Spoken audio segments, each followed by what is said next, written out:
ప్రభునందు ప్రియమైన వారులారా, ప్రభు యొక్క మహాకృపను బట్టి మనం ఉదయకాలం సహవాసం చేయడానికి, 2 సందేశాలు వినడానికి, అలాగనే పెట్టింది తినడానికి, తర్వాత కూర్చొని వినడానికి దేవుడు మనకు అవకాశం ఇచ్చినందుకై దేవునికి స్తోత్రములు చెల్లిస్తూ ఉంటున్నాను. మరి మంచి కమ్మని భోజనం మధ్యాహ్నం ఏర్పాటు చేశారు. ఎవరికి ఇబ్బంది లేకుండా. కలర్ రైస్ పెడితే కలవరం వస్తుందని వైట్ రైస్ని పెట్టి ఓదార్చారు. చాలా సంతోషం. కలర్ రైస్లకు కాస్త దూరంగా ఉంటేనే మనకు మంచిది, కలవరం పోతుంది. వైట్ రైస్తో, జొన్న రొట్టెలతో ఓదార్పు వస్తుంది. కొంత అటువంటి పనులు చేయడమే మనకు మంచిది అవుతుంది. మంచిది. కమ్మని భోజనం తిని అందరూ నమ్మకంగా కూర్చున్నారా? కమ్మని భోజనం తిని నమ్మకంగా పోయారా? ఏమ్మా, కూర్చున్నారా అందరూ? కమ్మని భోజనం తిని నమ్మకంగా కూర్చున్న వారందరికీ ప్రత్యేకమైన నా వందనాలు తెలియజేస్తున్నాను. మరి ఎంతమంది వాక్యం చెప్పేటప్పుడు నిద్రపోవడానికి ఇష్టపడతారు చెప్పండి? ఎంతమంది వాక్యం చెప్పేటప్పుడు మీరు నిద్రపోవడానికి ఇష్టపడతారు చెప్తే, అంగన్వాడీ పిల్లలకు ఆయాలను పెట్టినట్టుగా మిమ్మల్ని పెట్టి పక్కన కొంత ఇక మిమ్మల్ని సర్దుబాటు చేయాలన్నమాట. ఏం చేస్తాం, ఈ మధ్యాహ్నం అంటేనే మనకంత మత్తు సమయం ఇది. ఈ మధ్యాహ్నం వేళ మనకేముండదంటే, ముఖ్యంగా ఈ 3 గంటల టైం వరకు మూడు ఉండదు మనకు. వినేదానికి 3 ఉండదు, పడుకునేదానికే మనకు 3 ఉంటుంది. కానీ 3 పూట్ల పెట్టి వాక్యం చెప్తున్నారు కాబట్టి ఇక మనం ఆ 3ను కూడా ఏం చేయాలి? నష్టపరుచుకోవాలి. పనికి ఆహార పథకం మాదిరి పెట్టారు ఇప్పుడు. ఉదయం, మధ్యాహ్నం, రాత్రి. అంటే అక్కడ పని చేస్తే ఆహారం పెడతారు, ఇక్కడ వింటే ఆహారం వచ్చింది మనకు. అంటే యేసు ప్రభు నేర్పించిన బోధ ఇది. తన యొద్దకు వచ్చిన వారందరూ, వినడానికి వచ్చిన వాళ్ళందరికీ ఏం పెట్టాడు? ఆయన ఆహారం పెట్టాడు. అలాగనే దేవుని సన్నిధికి వచ్చి దేవుని మాటలు వింటూ ఉంటే ఒకవైపు మనకు ఆత్మీయమైన ఆహారం దొరుకుతుంది, ఒకవైపు శరీరానికి కూడా ప్రభు మనకు ఆహారం ఇస్తున్నాడు. కాబట్టి కొద్ది నిమిషాలు మరి మీరు కడుపు నిండా తిని మత్తులు కాకుండా, అందుకే కాస్త మనం ఖాళీ పెట్టుకోవాలంటారు. అందుకే మనం ఎప్పుడైనా తినేటప్పుడు కాస్త ఖాళీ పెట్టుకుంటే, అంటే ఒక ట్యాబ్లెట్ బట్టి మైనా ఖాళీ ఉండాలంట. అప్పుడు కొంత నిద్ర లేకుండా ఉంటాం. కొన్నిసార్లు ఆ ఖాళీ కూడా లేకుండా మనం ఏం చేస్తామంటే బిగిచ్చేస్తాము. ఇక మనం ఎంత చెప్పినా కూడా మన చేత కాదు. మళ్ళా మంచిది, సంతోషం. దైవ గ్రంథమైన బైబిల్ నుంచి ఉదయకాలపు వేళ మనం ఏ వాక్య జ్ఞాపకం చేసుకున్నాం? గుర్తుందమ్మా? ఉదయకాలపు వేళ నేను చెప్పిన మాటలు ఎవరికైనా పొరపాటున జ్ఞాపకం ఉన్నాయా? ఉన్నాయి కదా? వెరీ గుడ్, చాలా సంతోషం. ఉదయకాలపు వేళ మనం అపోస్తలుడైన పౌలు ఫిలిప్పీలకు రాసిన పత్రికలో నుంచి ఈ ఫిలిప్పీలకు ఎందుకోసం ఈ పత్రిక రాశాడు అన్న సంగతి మనం చూసాం. రోమా చెరసాలలో ఉన్న పౌలు గారికి ఫిలిప్పీ సంఘస్థులు ఎపఫ్రోదీతు ద్వారా ఆయన యొక్క క్షేమ సమాచారాలు తెలుసుకొని ఆయన యొక్క అవసరతలు తీర్చడానికి కొంత సహాయ నిధిని వారు పంపించారు. వాటిని పుచ్చుకున్న పౌలు ఫిలిప్పీ సంఘానికి కృతజ్ఞతగా ఈ లేఖ రాశాడు అని చూసాం. అందుకే ఈ లేఖకు, ఈ పత్రికకు ఏమని పెట్టుకున్నాము? కృతజ్ఞత లేఖ లేదా కృతజ్ఞత పత్రిక అని కూడా అని చెప్పచ్చు. పౌలు తన ఎడల ప్రేమ చూపించిన ఫిలిప్పీ సంఘం ఎడల కృతజ్ఞత కలిగి ఉన్నాడు అని మనం విన్నాం. అలాగనే మనం కూడా మన ఎడల ప్రేమ చూపించిన మన ప్రభువుకు కృతజ్ఞులమై ఉండాలి. మన జన్మకు కారకులైన తల్లిదండ్రులు కృతజ్ఞులై ఉండాలి. మన ఆత్మీయమైన తల్లిదండ్రులకు మనం కృతజ్ఞులై ఉండాలి అని ఒక చిన్న సందేశాన్ని మనం విన్నాం. నేను చిన్నగా చెప్పాను కదా, చిన్న సందేశాన్ని మనం విన్నాం. మనం అలాగ కృతజ్ఞత కలిగి ఉంటే ఏమవుతాము? కృతజ్ఞత కలిగి ఉండుట ద్వారా మనం ఏమవుతాము? విస్తరించబడతాం, ఉన్నత స్థితికి మనం హెచ్చించబడతాం అనే దేవుని వాక్యాన్ని మనం విన్నాం. కాబట్టి ఎల్లప్పుడూ మనము మన ప్రభు ఎడల కృతజ్ఞులుగా, తల్లిదండ్రుల ఎడల కృతజ్ఞులుగా, మన ఆత్మీయ తండ్రులు నాయకుల ఎడల మనం కృతజ్ఞులుగా ఉన్నప్పుడు ఆ కృతజ్ఞత కలిగిన జీవితమే మన ఉన్నతమైన స్థితికి తీసుకెళ్తుంది. వ్యక్తిగతంగా, కుటుంబముగా, సంఘముగా మనం ఉన్నతమైన స్థితికి రావడానికి కారణమవుతుంది. సనుగులు సంచయాల ద్వారా మనము హీనస్థితికి పోవడానికి కారణమవుతుంది. మనమందరం ఉన్నత స్థితిలో ఉండాలన్నదే మన ప్రభు యొక్క ఉద్దేశం. కాబట్టి మనమందరం కృతజ్ఞులమై ఉందాం, ప్రభువు చేత హెచ్చించబడదాం, దీవించబడదాం, అనేక మందికి దీవెనకరంగా మనం ఉందాం. అట్టి కృప దేవుడు మనకు దయచేయునుగాక. ఆమేన్. అలాగనే ఫిలిప్పీలకు రాసిన ఈ పత్రికలో మనకు ఎక్కువగా ఒక మాట వినపడుతూ ఉంటుంది. 4 అధ్యాయాలలో దాదాపుగా 16-17 సార్లు ఉన్న ఒకే ఒక మాట. నేను 16 సార్లు గుర్తించాను ఆ మాటను. ఆనందము అనే మాట, సంతోషము, ఆనందం అనే మాట. ఈ పత్రికలో ఎక్కువగా ఉన్న మాట ఏంటంటే ఆనందము, సంతోషము అనే మాట. అందుకే ఈ పత్రికకు మరొక పేరు ఏం పేరు ఉందంటే ఆనంద పత్రిక, సంతోష పత్రిక అంటారు ఈ పత్రిక. మన ఉదయకాలం ఈ పత్రిక కృతజ్ఞతా పత్రిక లేదా కృతజ్ఞత లేఖ అని మనం చూసాం. ఇప్పుడు ఈ మధ్యాహ్న వేళ ఈ పత్రికలో ఎక్కువగా రాయబడిన మాట ఏంటి చెప్పండి? ఆనందము, సంతోషం. అందుకే ఈ పత్రికకు ఇది ఆనంద పత్రిక, సంతోష పత్రిక లేదా ఆనంద లేఖ, సంతోష లేఖ అని చెప్తారు. 4వ అధ్యాయం 4వ వచనంలో ఆ వాక్య భాగాన్ని మనం చదువుదాం. 4వ అధ్యాయం 4వ వచనం. ఎల్లప్పుడూ ప్రభువునందు ఆనందించుడి, ఎల్లప్పుడూ ప్రభువునందు ఆనందించుడి, మరలా చెప్పుదును ఆనందించుడి. ప్రభు ఈ వాక్య భాగాన్ని మనందరి వినికిడిలో దీవించి తగిన సందేశం మనకు దయచేయునుగాక. ఆమేన్. ప్రియమైన సహోదరి సహోదరులారా, ఎల్లప్పుడూ ప్రభువునందు ఆనందించుడి, మరలా చెప్పుదును ఆనందించుడి. పౌలు ఏమన్నాడంటే ఎల్లప్పుడూ అన్నాడు. అప్పుడప్పుడు కాదు, బుద్ధి పుట్టినప్పుడు కాదు, బుద్ధి పుట్టినప్పుడు కాదు. ఎల్లప్పుడూ ప్రభువునందు ఆనందించుడి, మరలా చెప్పుదును ఆనందించుడి. అంటే ఎల్లప్పుడూ మీరు ఆనందించండి అన్నాడు. ఎల్లప్పుడూ ఆనందించడం సాధ్యమవుతుందా? ఎల్లప్పుడూ ఆనందించడం సాధ్యమవుతుందా? చాలాసార్లు అంటాం కదా, చెప్పేవాళ్ళు చెప్తా ఉంటారులేనా అంటాం. చాలాసార్లు మనం ఏమంటాం? చెప్పేవాళ్ళు ఏదో వాళ్ళు చెప్తా ఉంటారులే అంటాం. పౌలు చెప్పడం మాత్రమే కాదు, ఆయన ఆనందించి చూపించాడు. చెప్పడం మాత్రమే కాదు, ఆయన ఏం చేశాడు? ఆనందించి చూపించాడు. దైవ గ్రంథమైన బైబిల్లో మనం గమనిస్తే కొరింథీయులకు రాసిన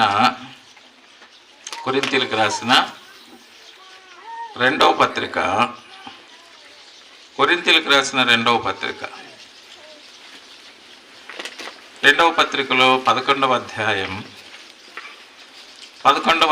23 నుంచి మనం చదివితే పౌలుకు కలిగిన శ్రమలు అంటారు. 23 నుంచి 27 వరకు ఉన్న వాక్య భాగాన్ని మనం చదివితే పౌలుకు కలిగిన శ్రమలు, ఎటువంటి శ్రమలు కలిగాయో అక్కడ చెప్తాడు. 23లో ఏమంటాడు? అనేక పర్యాయములు చెరసాలలో ఉంటిని అన్నాడు. అనేక పర్యాయములు ఎక్కడున్నాడంట? చెరసాలలో ఉన్నాడు. ఫిలిప్పీలో ఉండగా కూడా చెరసాలలో పడితే చెరసాలలో ఏం చేశారు వాళ్ళు? కీర్తనలు పాడారట. కీర్తన దేనికి సాదృశ్యము? సంతోషానికి సాదృశ్యం. మనం ఇంట్లో ఉంటేనే కీర్తనలు పాడడం లేవు. మన ముఖాలు చూస్తే కొన్నిసార్లు ఏవో పోగొట్టుకున్నట్టు ఉంటాం. గుడిలో ఉన్నా కూడా కీర్తనలు పాడడం, ఏందో పోగొట్టుకున్నట్టు ఉంటాం. ఎక్కడుండి ఆయన కీర్తనలు పాడుకున్నాడు చెప్పండి అమ్మా? చెరసాలలో ఉండి కీర్తనలు పాడాడు.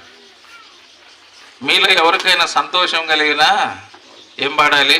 కీర్తన. అంటే ఆయన ఆనందించి చూపించాడు జైల్లో పడి కూడా. చూడండి, అంటే ఆయన మాటలు చెప్పడం కాదు, తన అనుభవాల్లో చెప్తాడు. తర్వాత ఇంకేమంటాడు చూడండి, అపరిమితముగా దెబ్బలు తింటిని. దెబ్బలు ఒక దెబ్బ కాదు, అపరిమితంగా తిన్నాడు, చాలాసార్లు తిన్నాడు. ఆ తర్వాత ఏమన్నాడు? అనేక మార్లు ప్రాణాపాయంలో ఉంటిమి. ప్రాణాపాయాలు కూడా వెళ్ళిపోయాడు. యూదుల చేత 5 మార్లు, ఒకటి తక్కువ 40 దెబ్బలు తింటిని. ముమ్మారు బెత్తములతో కొట్టబడి తిని, ఒకసారి రాళ్లతో కొట్టబడి తిని, ముమ్మారు ఓడ పగిలి శ్రమపడి తిని, రాత్రింబగలు సముద్రములో గడిపి తిని, అనేక పర్యాయములు ప్రయాణములలోను, నదుల వలనైన ఆపదలలోను, దొంగల వలనైన ఆపదలోను, నా స్వజనుల వలనైన ఆపదలోను, అన్ని జనుల వలనైన ఆపదలోను, పట్టణములో ఆపదలోను, అరణ్యములో ఆపదలోను, సముద్రములో ఆపదలోను, కపట సహోదరుల వలన ఆపదలోను ఉంటిని. చూడండి, ప్రయాసముతోను, కష్టములతోను, తరచుగా జాగరణములతోను, ఆకలి దప్పులతోను, తరచుగా ఉపవాసములతోను, చలితోను, దిగంబరత్వంతోను ఉంటిని. ఇంకా చెప్పవలసినవి ఇవి కొన్నే మీకు చెప్తా ఉన్నా.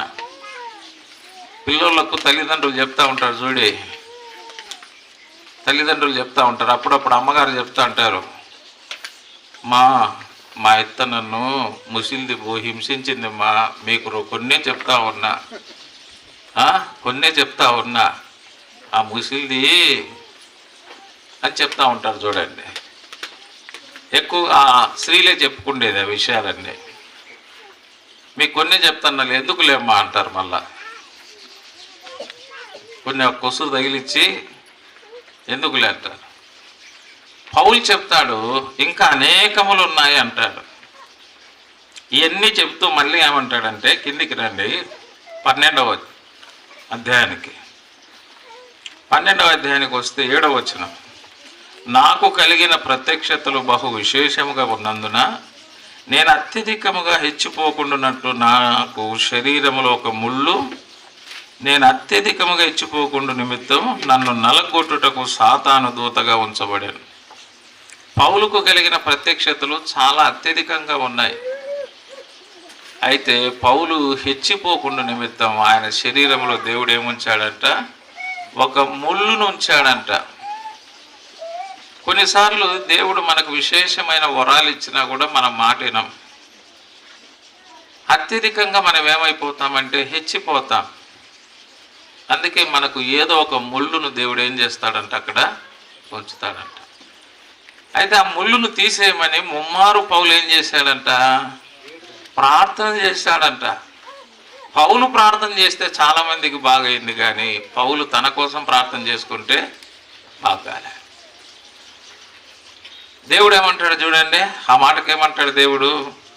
ముమ్మారు ప్రార్థన చేస్తే, అందుకు నా కృప నీకు చాలును, బలహీనత యందు నా శక్తి పరిపూర్ణమగుచున్నదని ఆయన నాతో చెప్పాడు.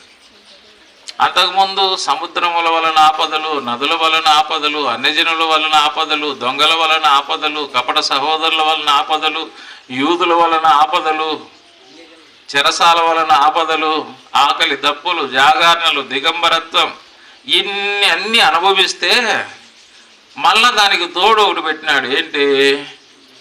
దానికి తోడు ఒక ముళ్ళు పెట్టాడు, అంటే ఒక రోగం పెట్టాడు. చాలామంది ఏమంటారంటే పౌలుకు కంటి బలహీనత ఉంది అంటారు. ఆయన కళ్ళు ఎప్పుడు కూర్చుకుంటా ఉంటాయని చెప్తారు. అందుకే గలతీ సంఘస్థులు అవసరమైతే నీ కోసం మా కన్నులు ఊడబీకి ఇస్తామని చెప్పారు. బహుశా ఆ కాలంలో అలా మార్పిడి చేయడానికి వీలు లేదేమో.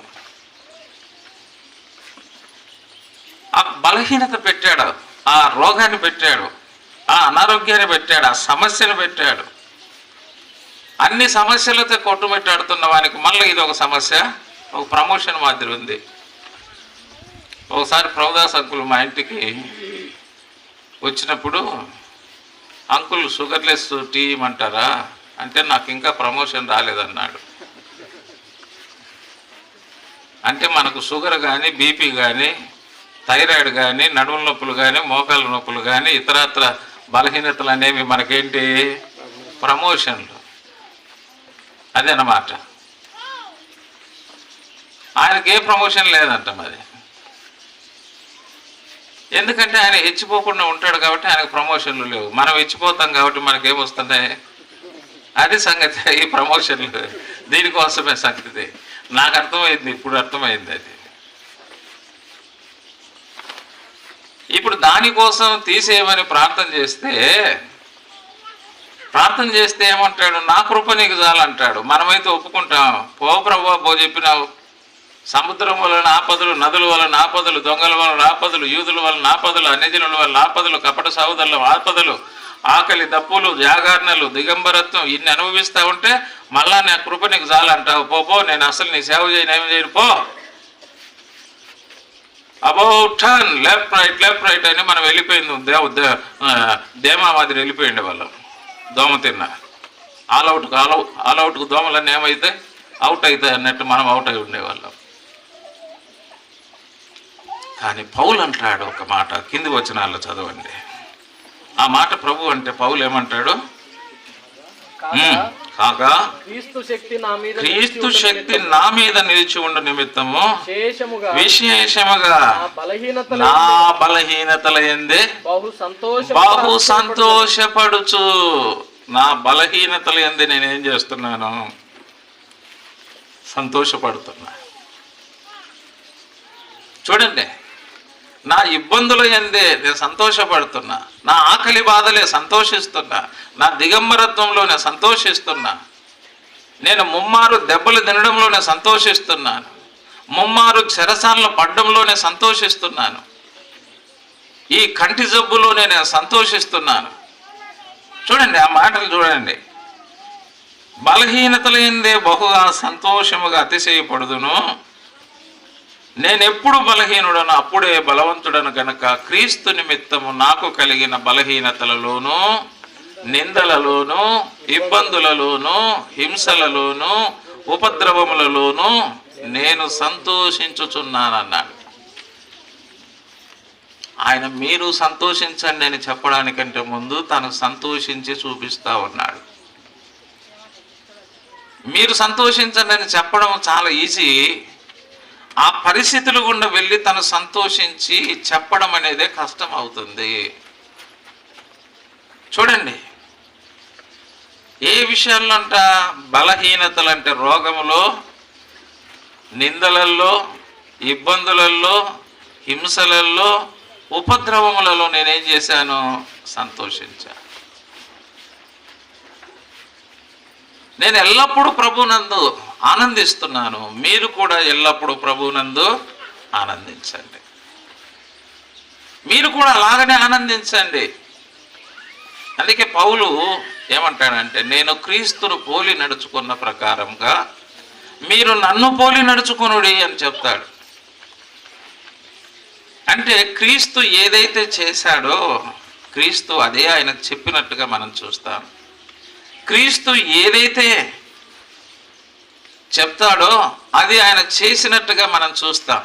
అదే క్రీస్తును పోలి నడుచుకోవడం అంటే. క్రీస్తు తను ఏదైతే చెప్తాడో ప్రజలకు తాను అది చేసేవాడు. తాను ఏదైతే చేసేవాడో తాను అది చెప్పేవాడు. అదే క్రీస్తు. ఆ క్రీస్తును పౌలు ఏం చేశాడంటే ఆదర్శంగా తీసుకున్నాడు. మనందరికీ ఆదర్శం ఎవరు చెప్పండి? క్రీస్తే. మనందరికీ ఆదర్శం ఆ క్రీస్తును పోలి నడుచుకున్న పౌలు మనకు ఆదర్శం, మనందరికీ ఆదర్శం. ప్రియులారా, ఎల్లప్పుడూ మీరు ప్రభువునందు ఆనందించండి. కాబట్టి మన జీవితాలలో క్రైస్తవ జీవితం అంటే ఎప్పుడు కూడా పూలపాన్పు కాదు. మనకి ఈనాడు ఆశీర్వాద సువార్త కూటాలు ఎక్కువ జరుగుతున్నాయి. ప్రజల్ని ఏం చేస్తారంటే పూల మీద నడిపిస్తారు వాళ్ళు. ఏమే ఆశీర్వాద సువార్త కూటాలు ఎక్కువగా పెడుతున్నారు కదా. ఇదిగో గొప్ప దైవజనుడు మీ ప్రాంతానికి వచ్చాడు, మూగవారు మాట్లాడుతున్నారు, చెవిటివారు వింటున్నారు, గుడ్డివారు చూస్తున్నారు, కుంటివారు నడుస్తున్నారు, దురాత్మలు వెళ్ళిపోతున్నాయి, ఉద్యోగం లేనివాడికి ఉద్యోగం వస్తుంది, వ్యాపారంలో నష్టపోయినవాడు కోట్లకు అధిపతి అయిపోతున్నాడు, ఇల్లు లేనివానికి 4 ఇండ్లు వచ్చేసినాయి, పొలం లేనివానికి 4 ఎకరాల పొలం వచ్చేసింది. రండి రండి రండి, ఇదే మంచి అవకాశం, మించిపోతుంది. మళ్ళీ ఆ దైవజనుడు ఇక్కడి నుంచి వెళ్ళిపోతాడు, ఆశీర్వాదములు పొందరండి అని పెద్ద పెద్ద పెద్ద పెద్ద ప్రచారాలు చేస్తే ప్రజలు అక్కడికి గుంపులు గుంపులు పోతారనమాట. గంపలు గంపలు వేస్తారు కానుకలు. ఆశీర్వాదాలన్నీ ఆయనకు వచ్చేస్తాయి. ఆశీర్వాదాలన్నీ ఎవరికి వచ్చేస్తాయి? ఆశీర్వాదాలు వీటికి వస్తే వస్తాయి చూడు అని చెప్పాడే, ఆయనకు వస్తాయి అన్నమాట ఆశీర్వాదాలు. వీళ్ళు ఉసురోమని పోతారు. మళ్ళా కొన్ని సంవత్సరాల కిందట మా అత్త కొడుకు ఒకడు అంతే, వాడు పుట్టుకతోనే గూనోడు పాపం. కడపలో పెద్ద ఇంటర్నేషనల్ స్పీకర్ ఒక ఆయన పెట్టాడు.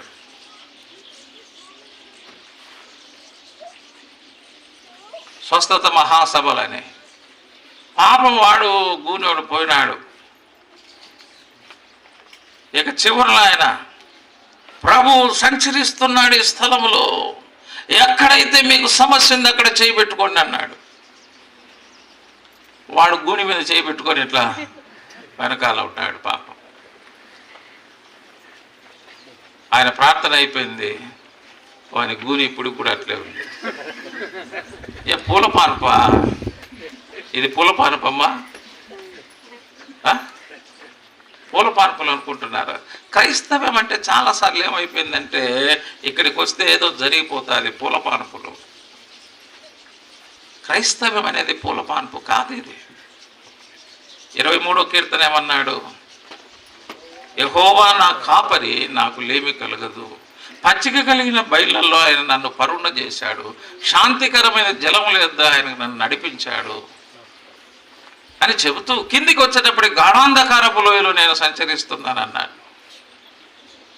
అంటే పచ్చిక బయళ్ళు ఉన్నాయి, గాఢాంధకారపు లోయ కూడా ఉంది. ఈ రెండు మన జీవితాలలో ఉన్నాయి.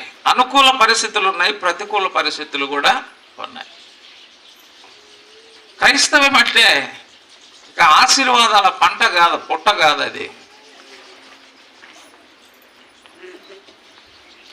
అక్కడ ప్రతికూలతలు ఉన్నాయి, అక్కడ అనుకూలతలు ఉన్నాయి. అయితే ప్రభు మనకు తోడుగా ఉంటున్నాడు ప్రతి పరిస్థితిలో. అది క్రైస్తవ్యం. పచ్చిక కలిగిన బయళ్ళల్లో మనతో ఉంటున్నాడు, గాఢాంధకారపు లోయలో కూడా మనతో ఉంటున్నాడు. అంటే అన్ని పరిస్థితులలో మనకు ఆయన తోడుగా ఉంటున్నాడు. అది గొప్ప విషయం. కాబట్టి ప్రియమైన దేవుని బిడ్డలారా, మీరు ఎల్లప్పుడూ ప్రభువునందు ఆనందించండి. అంటే ప్రతి పరిస్థితిలో కూడా మనం ప్రభువునందు ఆనందించాలి. ప్రతి పరిస్థితిలో ప్రభువునందు ఆనందించాలి. పరిస్థితులు మనకు అనుకూలంగా ఉంటాయి, ఒక్కోసారి పరిస్థితులు ప్రతికూలంగా ఉంటాయి. పౌలు జీవితంలో పరిస్థితులు ఎక్కువగా అనుకూలంగా ఉన్నాయా, ఎక్కువగా ప్రతికూలంగా ఉన్నాయా? ఆయనకు ప్రతికూలతలు ఎక్కువగా ఉన్నాయి, అనుకూలతలు తక్కువగా ఉన్నాయి. ఇప్పుడు మన పరిస్థితులు మనం చూద్దాం.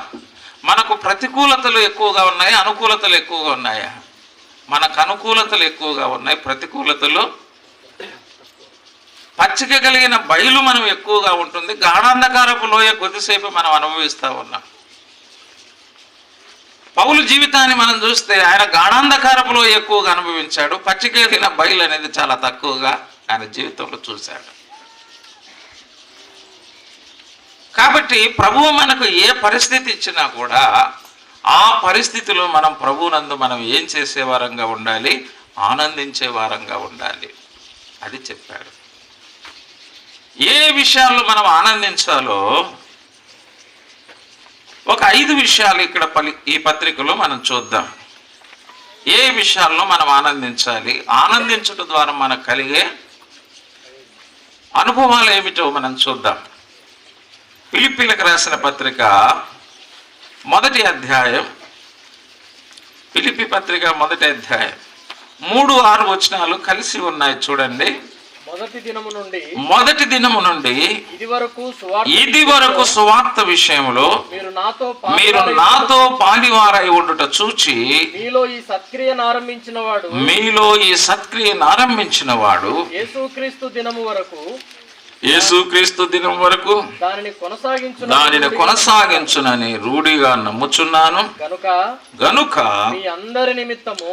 మీ అందరి నిమిత్తము నేను చేయు ప్రతి ప్రార్థనలో ఎల్లప్పుడూ సంతోషముతో ప్రార్థన చేయుచు నేను మిమ్మల్ని జ్ఞాపకము చేసుకునేటప్పుడెల్లను నా దేవునికి కృతజ్ఞతాస్తుతులు చెల్లించుతున్నాను.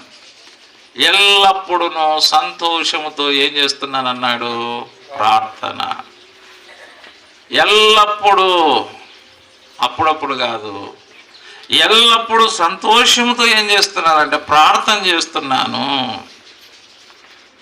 ఇది ప్రార్థన సంతోషం. అమ్మా, ప్రార్థన అంటే సంతోషిస్తున్నామా? చాలా మందికి ప్రార్థన అంటే ఏం లేదు చెప్పండి, సంతోషం లేదు. ఈ ప్రసంగ కూటాలంటే సంతోషంగా మనం వస్తాం. ప్రసంగ కూటాలంటే మనం సంతోషంగా వస్తాం, రావద్దని నేను చెప్పలేదు.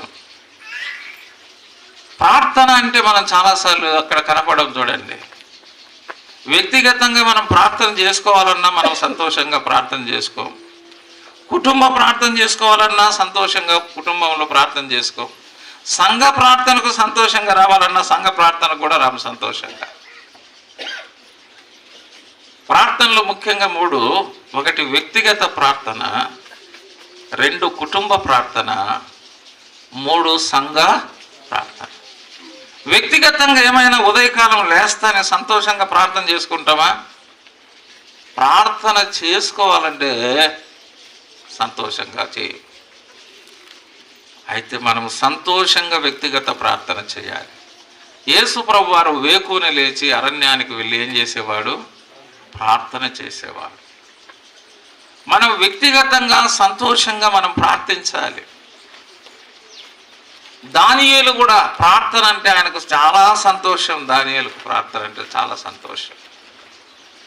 రోజు 3 సార్లు ఏం చేసేవాడు? దానియేలు ప్రార్థన చేసేవాడు. రోజుకు 3 సార్లు ఆయన సంతోషంగా ప్రార్థన చేసేవాడు. అయితే ప్రార్థన చేసే దానియేలుకు కూడా ఏమొచ్చినాయంటే కష్టాలు వచ్చినాయి. కొంతమంది ఎందుకు ప్రార్థన చేయమంటే కష్టాలు వచ్చాయని ప్రార్థన చేయరంట.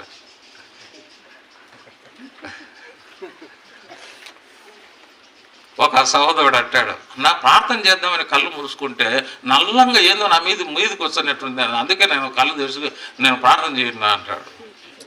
నల్లగా మీదకి వస్తుందంట. చూడండి, అందుకే నన్ను వెంటనే కళ్ళు తెరిస్తే ఏముండదని అంటాడు.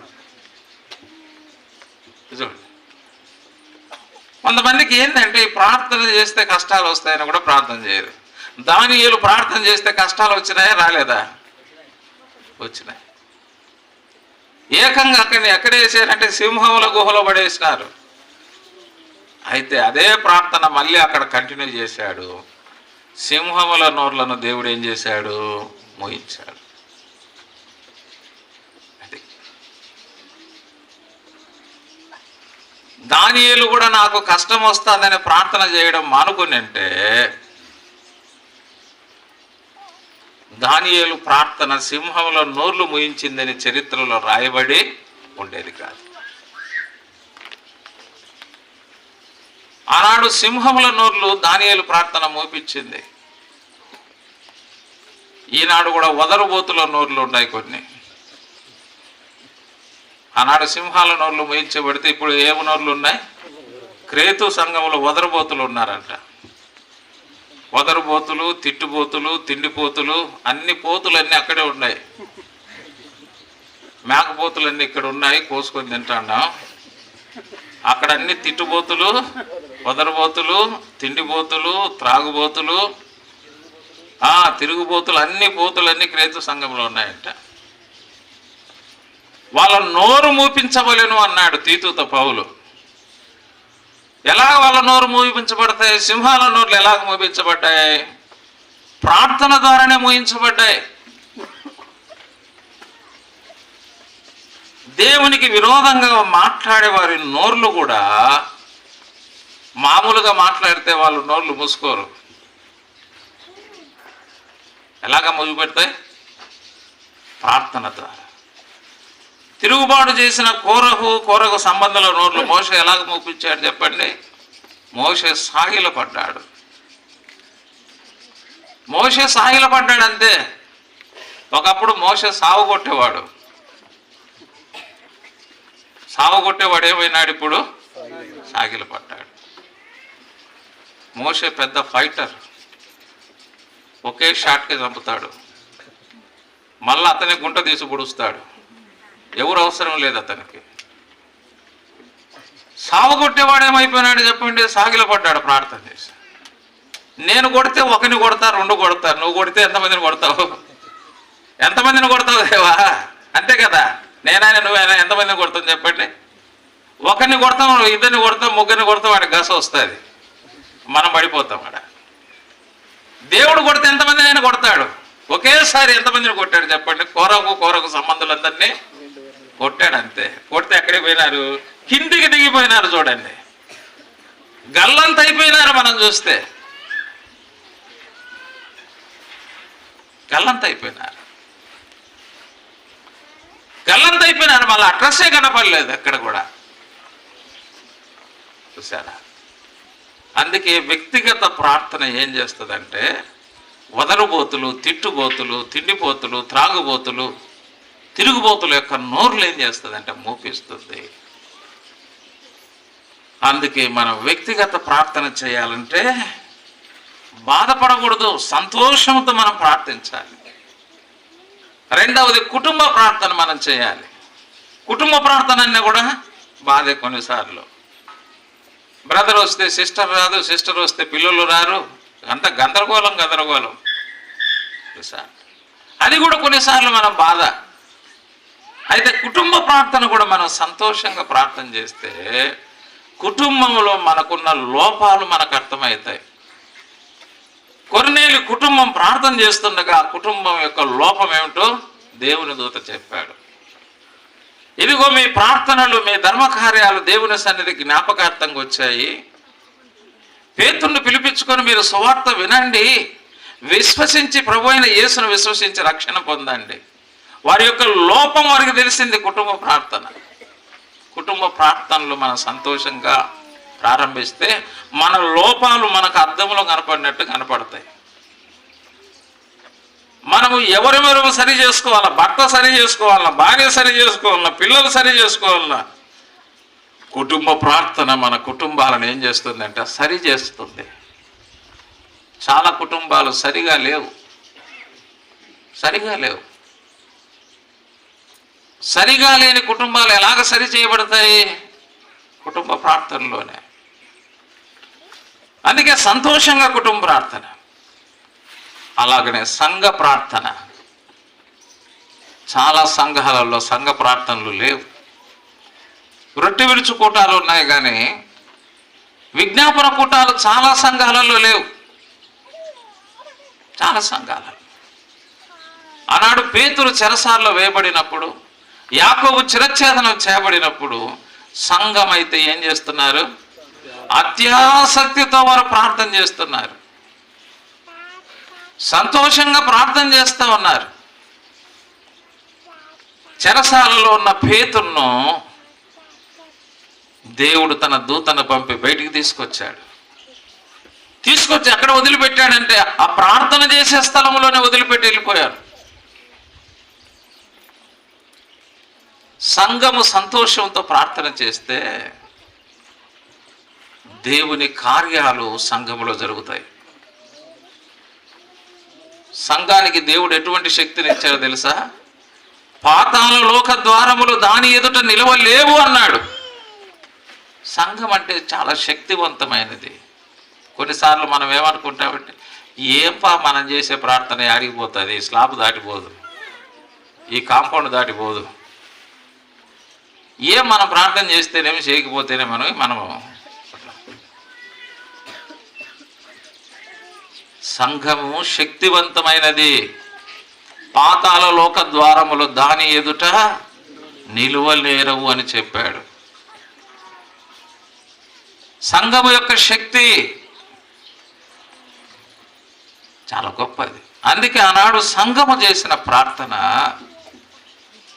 ప్రభు ఆలకించి తన దూతను పంపి చెరసాలలో ఉన్న పేతురును తీసుకొచ్చి సంఘం ఎదుటనే నిలువబెట్టాడు. ఇదిగో ఈయన కోసమే కదా మీరు ప్రార్థన చేసింది, తీసుకోబోండి అని. కాబట్టి సంఘము సంతోషంతో ప్రార్థన చేస్తే సంఘము పొందలేనిది ఏమీ లేదు. ఈడ పేతురును పొందాలనుకునే సంఘం ప్రార్థన చేసింది, పేతురును పొందింది. మనం ఏమైతే పొందాలనుకుంటామో, బైబిల్లో యేసు ప్రభు వారు చెప్పారు కదా, ఇద్దరు భూమి మీద నా నామమున ఏకీభవిస్తారో, ఏది అడుగుతారో అది పరలోకములో నుంచి మీకు నేను అనుగ్రహిస్తానని ప్రభు చెప్పాడు. సంఘము పొందలేనిది ఏమి లేదు. అందుకే సంఘము సంతోషంతో ఏం చేయాలి? ప్రార్థించేదిగా ఉండాలి. ప్రార్థన ద్వారా సంఘము పొందగలిగేదిగా ఉంటున్నది. ప్రియమైన వారలారా, అందుకే పౌలు అంటున్నాడు, ఎల్లప్పుడూ మీరు ఏం చేయాలి? నేను ఎల్లప్పుడూ సంతోషంతో ప్రార్థన చేస్తున్నా, సంతోషంతో ప్రార్థన చేస్తున్నా. ప్రార్థన చేయటం ద్వారా వదలబోతుల నోర్లు మోయిస్తున్నా. ప్రార్థన చేయటం ద్వారా నన్ను నేను సరి చేసుకుంటున్నా. ప్రార్థన చేయటం ద్వారా నేను ఏదైతే సువార్త ద్వారా అనేక ఆత్మలను సంపాదించుకోవాలనుకున్నానో ఆ ఆత్మలను నేను సంపాదించుకోగలుగుతున్నాను అని పౌలు చెబుతున్నాడు. ప్రియమైన దేవుని బిడ్డలారా, అందుకే సంతోషంతో ప్రార్థన, ఆనందంతో ప్రార్థన మనము చేసేవారంగా ఉండాలి. రెండవదిగా మనం చూస్తే, ఇదే ఫిలిప్పీ పత్రిక 1వ అధ్యాయం 18వ వచనం చూడండి. అయిననేమి మిష చేతనే గాని సత్యము చేతనే గాని ఏ విధము చేతనైనను క్రీస్తు ప్రకటింపబడుచున్నాడు, అందుకు నేను సంతోషించుచున్నాను, ఇక ముందును సంతోషించును. పౌలు జైల్లో ఉన్నాడు. ఇప్పుడు పౌలు విరోధులు చెలరేగిపోతున్నారు. ఇక పౌలు పని అయిపోయింది. ఇంగాడ పౌలయ్యా అని చెప్పి చెలరేగిపోతా ఉన్నారు. చెలరేగిపోయి కొంతమంది ఏం చేస్తున్నారంట, పౌలును వ్యతిరేకించే వాళ్ళు అసూయ చేత, కలహబుద్ధి చేత, శుద్ధ మనసుతో కాక కక్షతో ఏం చేస్తున్నారంట, క్రీస్తు సువార్త ప్రకటిస్తున్నారంట. ఇక పౌలు పని అయిపోయింది, పౌలు కాలం అయిపోయింది, ఇంకా మా కాలం వచ్చిందని చెప్పి, పౌలు కాలం అయిపోయింది, మా కాలం వచ్చింది. ఇక పౌలు రాడు జైల్లో నుంచి. ఊరికే పౌలు గురించి ఎందుకయ్యా మీకు, ఇప్పుడు మమ్మల్ని వెంబడించండి అని ప్రకటిస్తున్నాను. చూడండి ఎట్లుందో పరిస్థితి.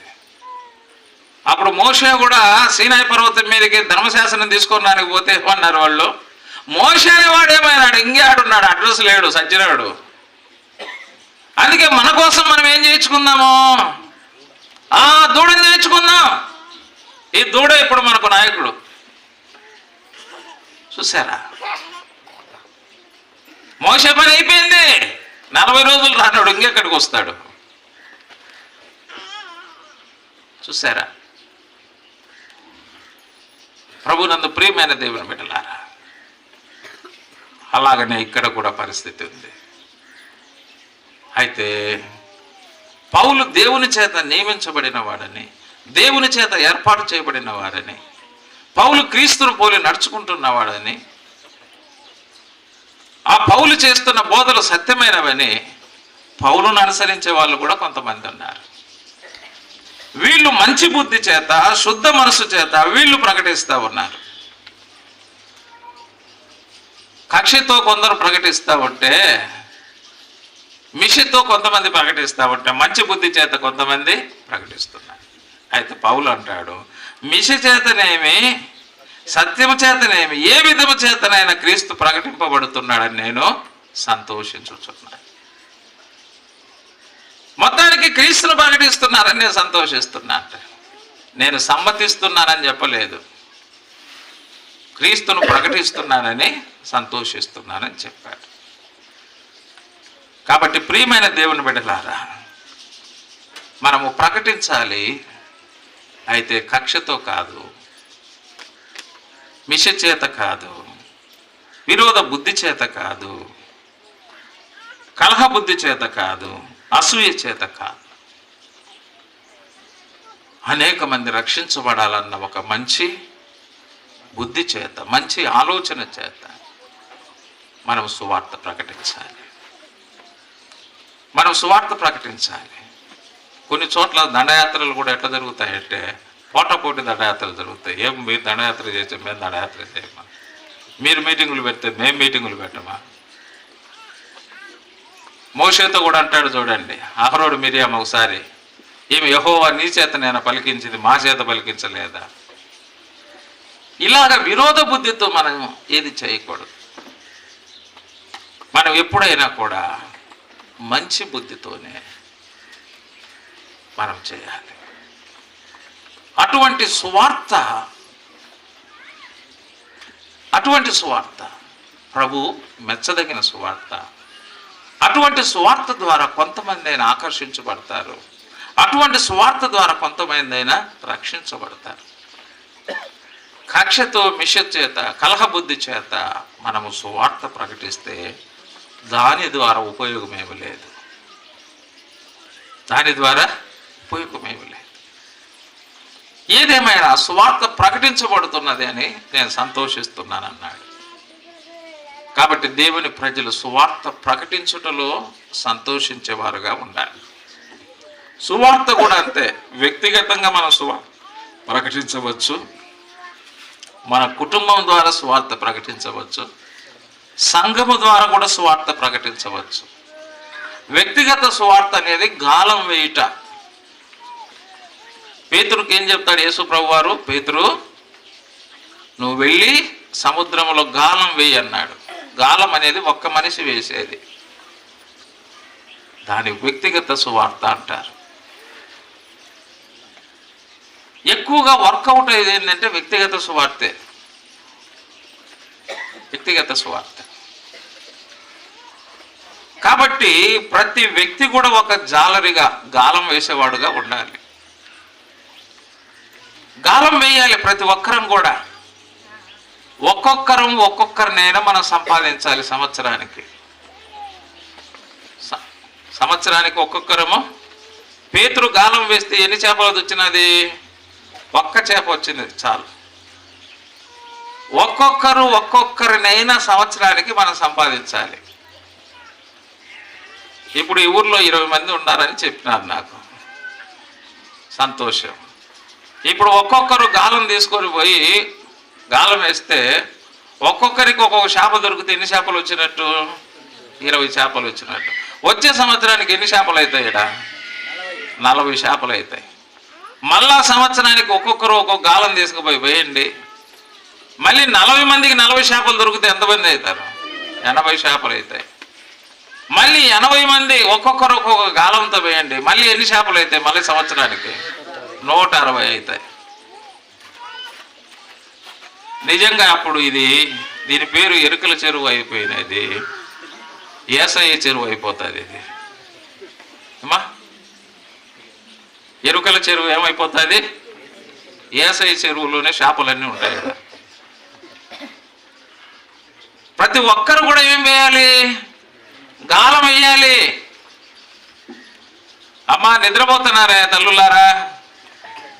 మీకు పుణ్యం ఉంటుంది, నిద్రపోకండి అమ్మా. టీకి ఏదో ఇప్పిస్తాంలేమ్మా, ఈ నిద్రపోవాకండి, నిద్రపోవాకండి.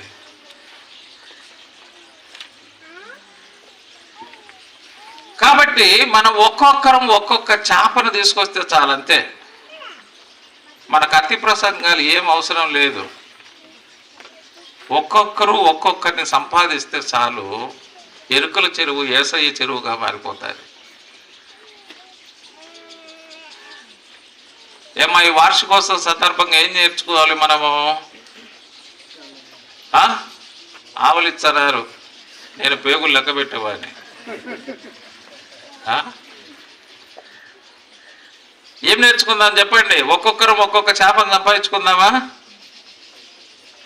నా పట్ల ఎరిమొక్క మనం చూసినట్టు చూస్తున్నారు మీరు. ఈయన వచ్చి మాకు లేనిపోని ఎన్ని తగిలించిపోతారని ఆయన గాథ వేసేది ఎన్ని. మేము చేపలు తినే వాళ్ళమే కానీ చేపలు పట్టే వాళ్ళం కాదు, మేకలు తినే వాళ్ళమే కానీ మేకలను పట్టే వాళ్ళం కాదు అన్నట్టుగా మీరు ఉన్నారు. ఒక్కొక్కరిని ఒక్కొక్కరికి సంపాదించండి అమ్మా. పుట్టూరులో కానీ, ఎరుకల చెరువులో కానీ, చెరుకులపాడులో కానీ, ఎల్దుర్తిలో కానీ ఒక్కొక్కరు ఒక్కొక్కరిని సంపాదించడం మొదలు పెడితే మీరు చూడండి దాని పరిస్థితి ఎలా ఉంటుందో. కాబట్టి వ్యక్తిగతంగా మనం సువార్త ప్రకటించడం అనేది మనకు సంతోషంగా ప్రకటించాలి. వ్యక్తిగతంగా ఇతరులకు మనం చెప్పడం ఏం అవసరం లేదు, మన సాక్ష్యం చెప్పడం చాలు. ఇదిగో నేను ఒకప్పుడు యేసుప్రభుని నమ్ముకోకముందు ఇలా ఉన్నాను, యేసుప్రభుని నమ్ముకొని నాకు ఇలాగ మారారు. నా మార్పుకు కారణం ఎవరు? యేసుప్రభు. అంతే. ఇక ఏదేదో మనం చూసి చెప్పాల్సిన అవసరం లేదు. నేను ఒకప్పుడు నా స్థితి ఇది, ఇప్పుడు నా స్థితి ఇది. మన మార్పు ఇతరుల మార్పుకు కారణం అవుతుంది అంతే.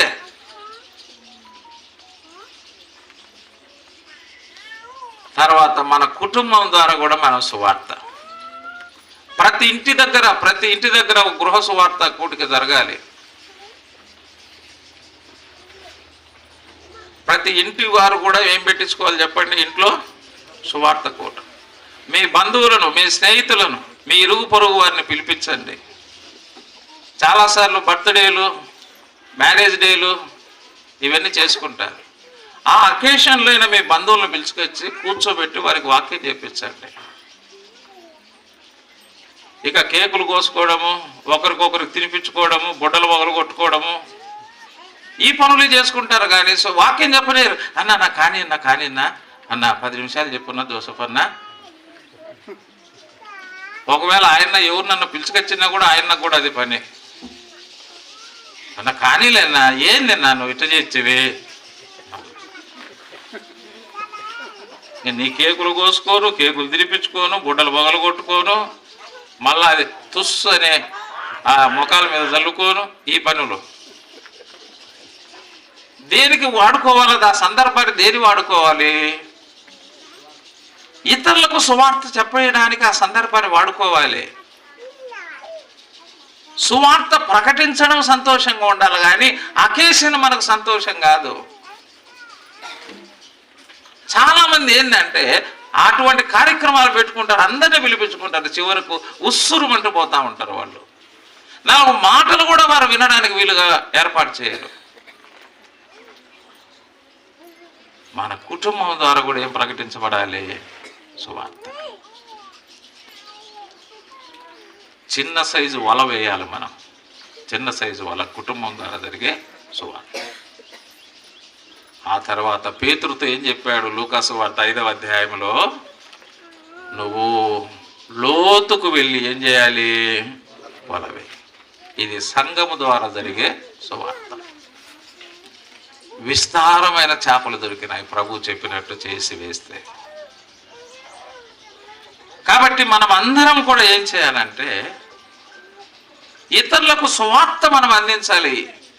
ఏదో ఒక రకంగా మనం అందించాలి. అగ్నిలో నుండి లాగినట్టు కొందరినైనా మనం ఏం చేయాలి? రక్షించాలి. ఇది మనకు సంతోషం కలిగించేది. ఇది సువార్త ద్వారా కొంతమందినైనా రక్షించటం అనేది ప్రతి విశ్వాసికి ఏ కార్యంగా ఉండాలి? ఒక సంతోష కార్యం.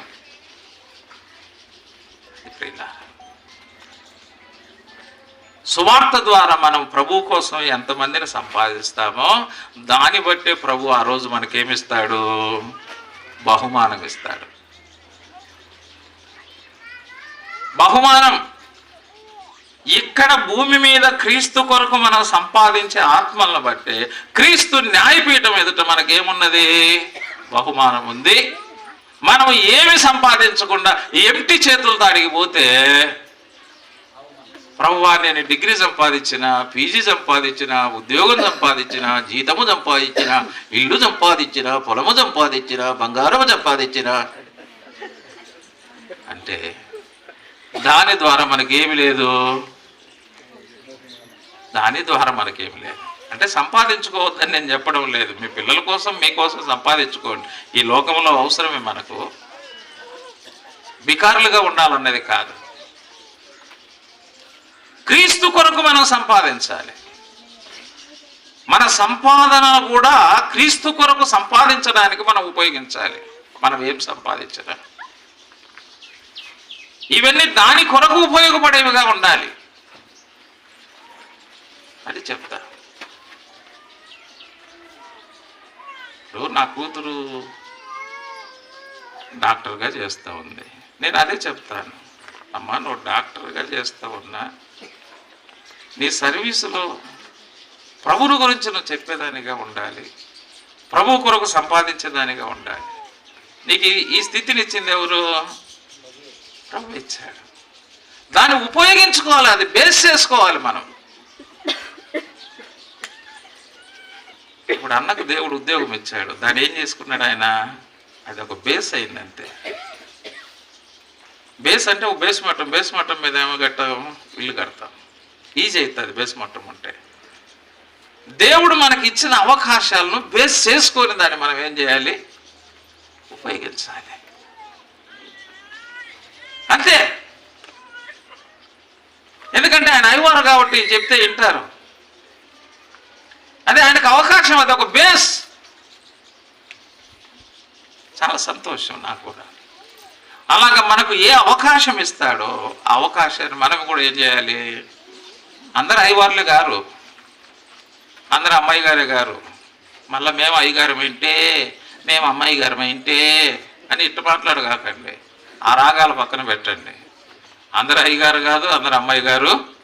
ఎవరికి అవకాశాలు వాళ్ళకు దేవుడు అంతే.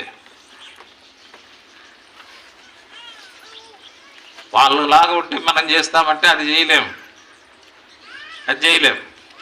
అది ఎప్పుడు కాదు. ఒకసారి పాల్ యాంగ్చో గారు ప్రార్థన చేస్తూ ఉన్నాడంట. ఆయన కొత్తగా నమ్ముకొని ఉద్రేకంతో ఏం ప్రార్థన చేస్తున్నాడంట? ప్రభు, బిల్లి గ్రహంలో కొన్ని వేల మందికి ఒకేసారి నేను సువార్త చెప్పాలి. బిల్లి గ్రహం ఎలా వాడుకుంటున్నావు, నన్ను వాడుకో అని ఈయన వేడుకుంటున్నాడంట. కొన్నిసార్లు మనకు కూడా విపరీతమైనటువంటి ఉద్రేకం అన్నమాట. ఇక ఈ టీవీ స్పీకర్లను వాళ్ళను వీళ్ళను చూసి ఇక వాళ్ళ మాదిరి సూట్ వేసి బూటేసి ఇక స్టేజ్ మీద అట్లా తిరుగుతా ఇట్లా తిరుగుతా అని ఇక ఏవేవో రాని భాషలు కూడా మాట్లాడి ఇవన్నీ చేసి ఏదో చేయాలని కోరిక మనకు అన్నమాట. ఏం చేద్దాం? వీళ్ళు వాళ్ళని చూస్తే మనకు అట్లా చేయాలనిపిస్తుంది. ఆ తిక్కోళ్ళని చూస్తే తిక్కో పనులే చేయాలనిపిస్తుంది. మంచి వాళ్ళని చూస్తే మంచి పనులు చేయాలనిపించదు మనకు. ఏమా, తిక్కోళ్ళని చూసి తిక్క పనులు చేయాలనిపిస్తుంది కానీ మంచి వాళ్ళని చూసి మంచి పనులు చేయాలని మన నైజం లేదు. అది ఆయన ప్రార్థన చేస్తా ఉన్నాడంట. ఒకరోజు ప్రభు మాట్లాడుతున్నాడు. పాల్ యాంగ్చో అన్నాడంట. ఎస్ లార్డ్ అన్నాడు. నీ పేరేం పేరు అన్నాడంట. పాల్ యాంగ్చో అన్నాడు. నువ్వేం ప్రార్థన చేస్తున్నావు అన్నాడు. బిల్లి గ్రహంలాగా నన్ను వాడుకోవాలని. నీ పేరు ఫాలాంక్స్ అయితే బిల్లి గ్రహం లాగా నేను ఎందుకు వాడుకుంటానే? నిన్నెందుకు వాడుకుంటా? నిన్నుగా వాడుకుంటాను. మనం కూడా ఎప్పుడు కూడా ఎట్లా ఉపయోగపడాలనుకోవాలా? మనముగా ఉపయోగపడాలనుకోవాలా. చాలాసార్లు వాళ్ళని చూసి వీళ్ళని చూసి మనం ఏమనుకుంటాము, పులిని చూసి నక్క వాత పెట్టుకున్నట్టుగా పనులు చేసుకుంటాం కొన్నిసార్లు. నన్నుగా వాడుకో ప్రభువా, అంతే. ఇతరులు మనకు ప్రోత్సాహకరంగా ఆదర్శకరంగా ఉండవచ్చు, కానీ వాళ్ళలాగా కాదు. మనగానే దేవుడు వాడుకోవాలి, మనగానే వాడుకోవాలి. చెయ్యిగానే వాడుకోవాలా. చెయ్యిగా వాడుకోకుండా నేను కాళ్ళతో చపాతీలు చేస్తానంటే, అవి ఎగ్జిబిషన్లలో పెడతారు అప్పుడప్పుడు, కాళ్ళతో చపాతీలు చేస్తారని. మూతితో సూది దారం ఎక్కిస్తానని మూతితో ఎగ్జిబిషన్లలో పెడతారు. ఆ ఎగ్జిబిషన్లలో చూడడానికి బాగానే ఉంటాయి. మూతితో సూది దారం ఎక్కేయడము, కాళ్ళతో చపాతీలు చేయడము. ఏమా, ఇవి కొన్ని అక్కడ జరుగుతూ ఉంటాయి ఎగ్జిబిషన్. ఇవి ఎగ్జిబిషన్స్ కాదు, ఇవి రియల్ అయినటువంటి జీవితం. సంఘం అనేది ఒక శరీరంలో మనమంతా ఎవరము అవయవాలు. ఏ అవయవమును ఎలాగ వాడుకోవాలన్నా అలాగనే వాడుకుంటాడు. వేరే అవయవం లాగా ఇంకొక అవయవము ఉపయోగపడదు. అది కాళ్ళలాగా చేతులు ఉపయోగపడతాయి చెప్పండి? కాళ్ళలాగా చేతులు ఎప్పుడైనా ఉపయోగపడతాయా? కాళ్ళులాగానే ఉపయోగపడాలా, చెవులాగానే ఉపయోగపడాలా, నోరులాగానే ఉపయోగపడాలా, కళ్ళుగానే ఉపయోగపడాలా, చెవులుగానే ఉపయోగపడాలా, లోపలున్న గుండెలానే ఉపయోగపడాలా, కిడ్నీలుగానే ఉపయోగపడాలా, లివర్గానే ఉపయోగపడాలా, అంతే. ఏ అవయవము దేనికోసం దేవుడు నియమించాడో అది అలాగనే ఉపయోగపడాలి. అది వేరే రకంగా ఉపయోగపడలేదు. ఒకవేళ కాళ్ళు అనొచ్చు, నేను చేతుల్లాగా నడుస్తాను అంటే, లేదా చేతులే అనొచ్చు, నేను కాళ్ళలాగా నడుస్తానంటే ఎంతసేపు నడుస్తుంది? ఈ చేతులు ఒకవేళ కాళ్ళలాగా నడుస్తామని ప్రయత్నం చేసి ఎంతసేపు ఆ గేటు దగ్గరికి పోతేనే బోర్ల పడిపోతాం మనం. ఇతరులలాగా మనం ఎప్పుడు కూడా ఉపయోగపడలేము. మనంగానే ఉపయోగపడతాము. అది చెప్పాడు అక్కడ. అందుకే నన్నుగా వాడుకో ప్రభువా, నన్నుగా వాడుకో అని వేడుకోవాలి. నా ద్వారా కూడా కొంతమందిని రక్షించు, నా కుటుంబం ద్వారా కొంతమందిని రక్షించు, మా సంఘము ద్వారా కొంతమందిని రక్షించు. మాకున్న అవకాశాలను మేము బేస్ చేసుకొని ఉపయోగపడడానికి మాకు సహాయం చేయి. అలాగ మనం ప్రభు కోసం సువార్త ప్రకటించడం కోసం సంతోషంగా సిద్ధపడాలి. అలాగ సంతోషంగా ప్రకటించడం ద్వారా తప్పకుండా ప్రభు సిద్ధపరిచిన ఆత్మల్లో మనకిస్తాడు. క్రీస్తు న్యాయపీఠం ఎదుట మనం బహుమానం పొందుతాం, మన అవమానము పొందుతాం. అలాగనే మరొక ఆనందాన్ని మనం చూద్దాం. ఫిలిప్పీ పత్రిక 2వ అధ్యాయం మొదటి 2 వచనాలు చూడండి. ఫిలిప్పీ పత్రిక. కావున క్రీస్తునందు ఏ హెచ్చరికైనను ప్రేమ వలన ఆదరణ అయినను ఆత్మయందు ఏ సహవాసమైనను ఏ దయారసమైనను వాత్సల్యమైనను ఉన్న ఎడల మీరు ఏక మనస్కులగునట్లు ఏక ప్రేమ కలిగి ఏక భావం గలవారై ఉండి ఒక్కదాని యందే మనసుంచుచు నా సంతోషమును సంపూర్ణము చేయుడి. ఒక్కదాని యందే మనసుంచుచు అంటే మీరు ఒక్కదాని యందే మనసు ఉంచినప్పుడు నా సంతోషం ఏమవుతుంది? సంపూర్ణమవుతుంది. అంటే ఇది వారి ఐక్యత, ఆనందం. అంటే దేవుని ప్రజలు అనేక మంది సంఘంలో ఉంటారు, కానీ మేలైనది ఏమిటి కీడైనది ఏమిటో ఎరిగి మేలైన దాని యందు ఒక్కదాని యందే అందరూ కూడా ఏముంచాలి? మనసు ఉంచాలి. మనం అనేక మంది ఉంటాము, అభిప్రాయములు భిన్నముగా ఉంటాయి, కానీ మేలైనది ఏదో దాన్ని మనం అందరము అనుసరించాలి.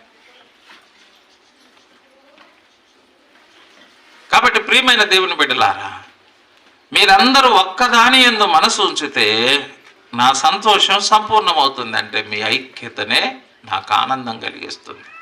ఇది ఐక్యత, ఆనందం. అంటే దేవుని ప్రజలు మనం అనేక మంది ఉంటాం, కానీ మనం అందరం ఐక్యంగా కలిసి ఒకే పని మనం చేయాలి. అది ఏక భావం, ఏక తాత్పర్యం మనం కలిగి ఉండాలి.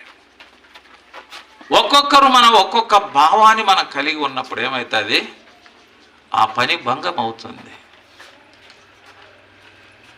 యెరూషలేములో ఉన్నటువంటి గోడలు పడిపోయినాయి, ప్రాకారాలు కాలిపోయినాయి. వాటన్నిటిని తిరిగి నిర్మించాలి అని తలంచాడు. ఎవరు? నెహెమ్యా. అందరినీ సమకూర్చాడు నెహెమ్యా.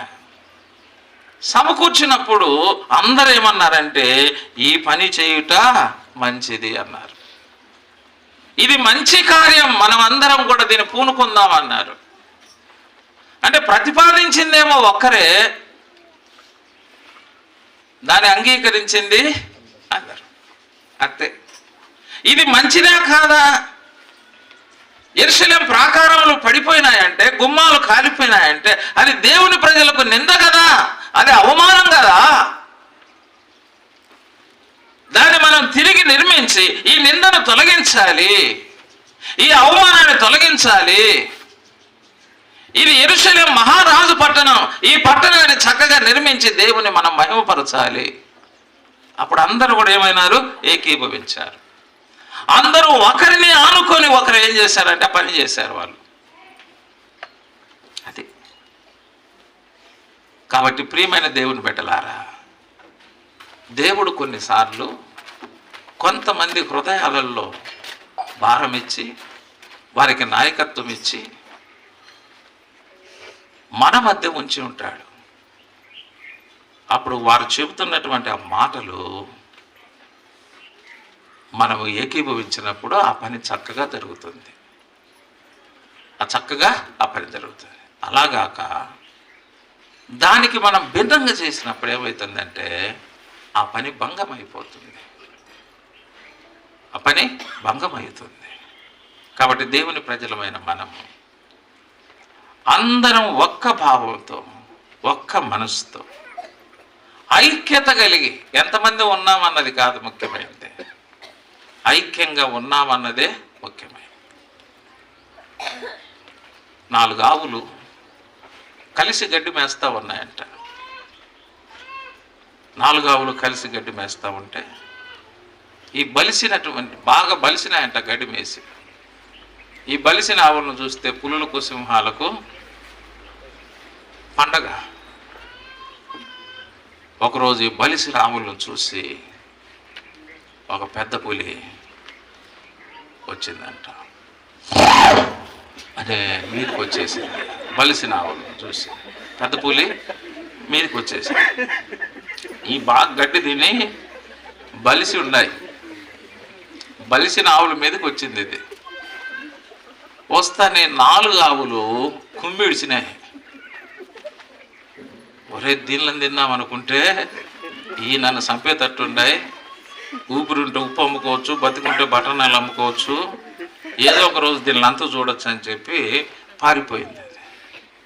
అయితే ఈ 4 ఆవులకు కొంతకాలానికి గడ్డి దగ్గర గొడవ వచ్చింది.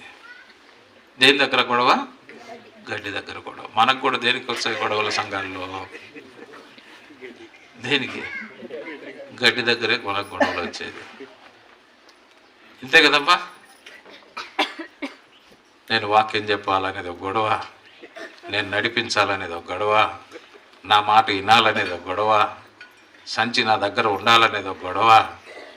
ఏమ్మా అయ్యే గడ్డి దగ్గర గొడవలు, 4 ఆవుల గొడవలు వచ్చినట్టు.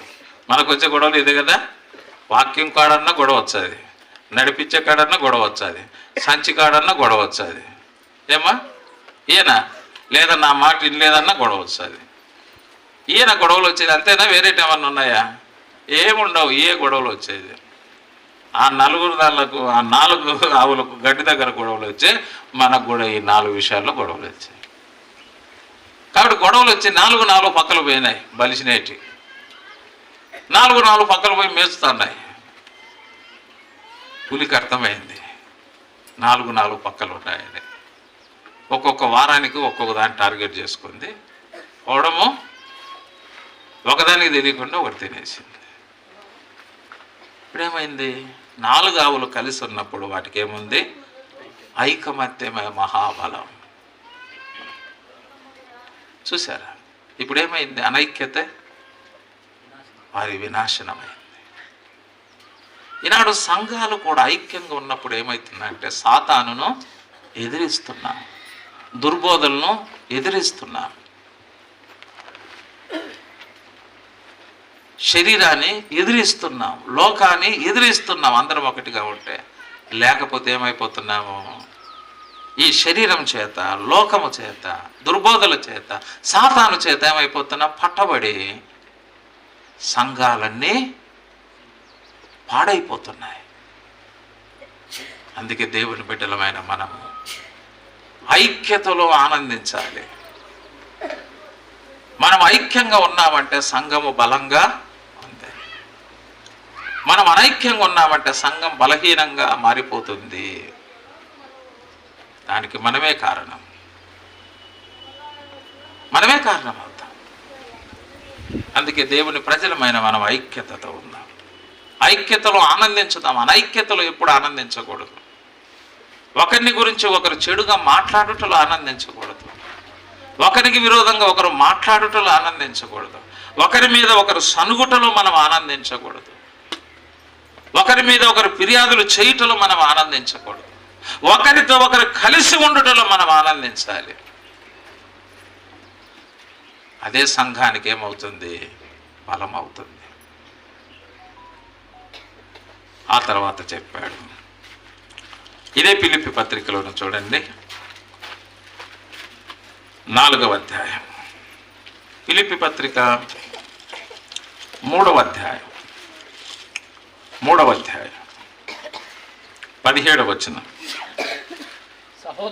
సహోదరులారా మీరు నన్ను క్షమించండి, 2వ అధ్యాయం 17వ వచనం, 2:17. మరియు మీ విశ్వాస యాగములోను దాని సంబంధమైన సేవలు నేను పానార్పణముగా పోయబడినను నేను ఆనందించి మీ అందరితో కూడా సంతోషింతును. ఇటువలనే మీరును ఆనందించి నాతో కూడా సంతోషించు. హత నిబంధన కాలంలో దేవునికి బలి అర్పించాలన్నా, నైవేద్యం అర్పించాలన్నా దానితో కూడా పానార్పణం పోసేవారు. అటు ద్రాక్షారసం కానీ ఇటు నూనె కానీ. ఈ బలి అర్పించినప్పుడు బలి మళ్ళీ తినడానికి ఉపయోగపడుతుంది, కానీ ఇది మాత్రం మళ్ళీ తాగడానికి ఉపయోగపడుతుంది.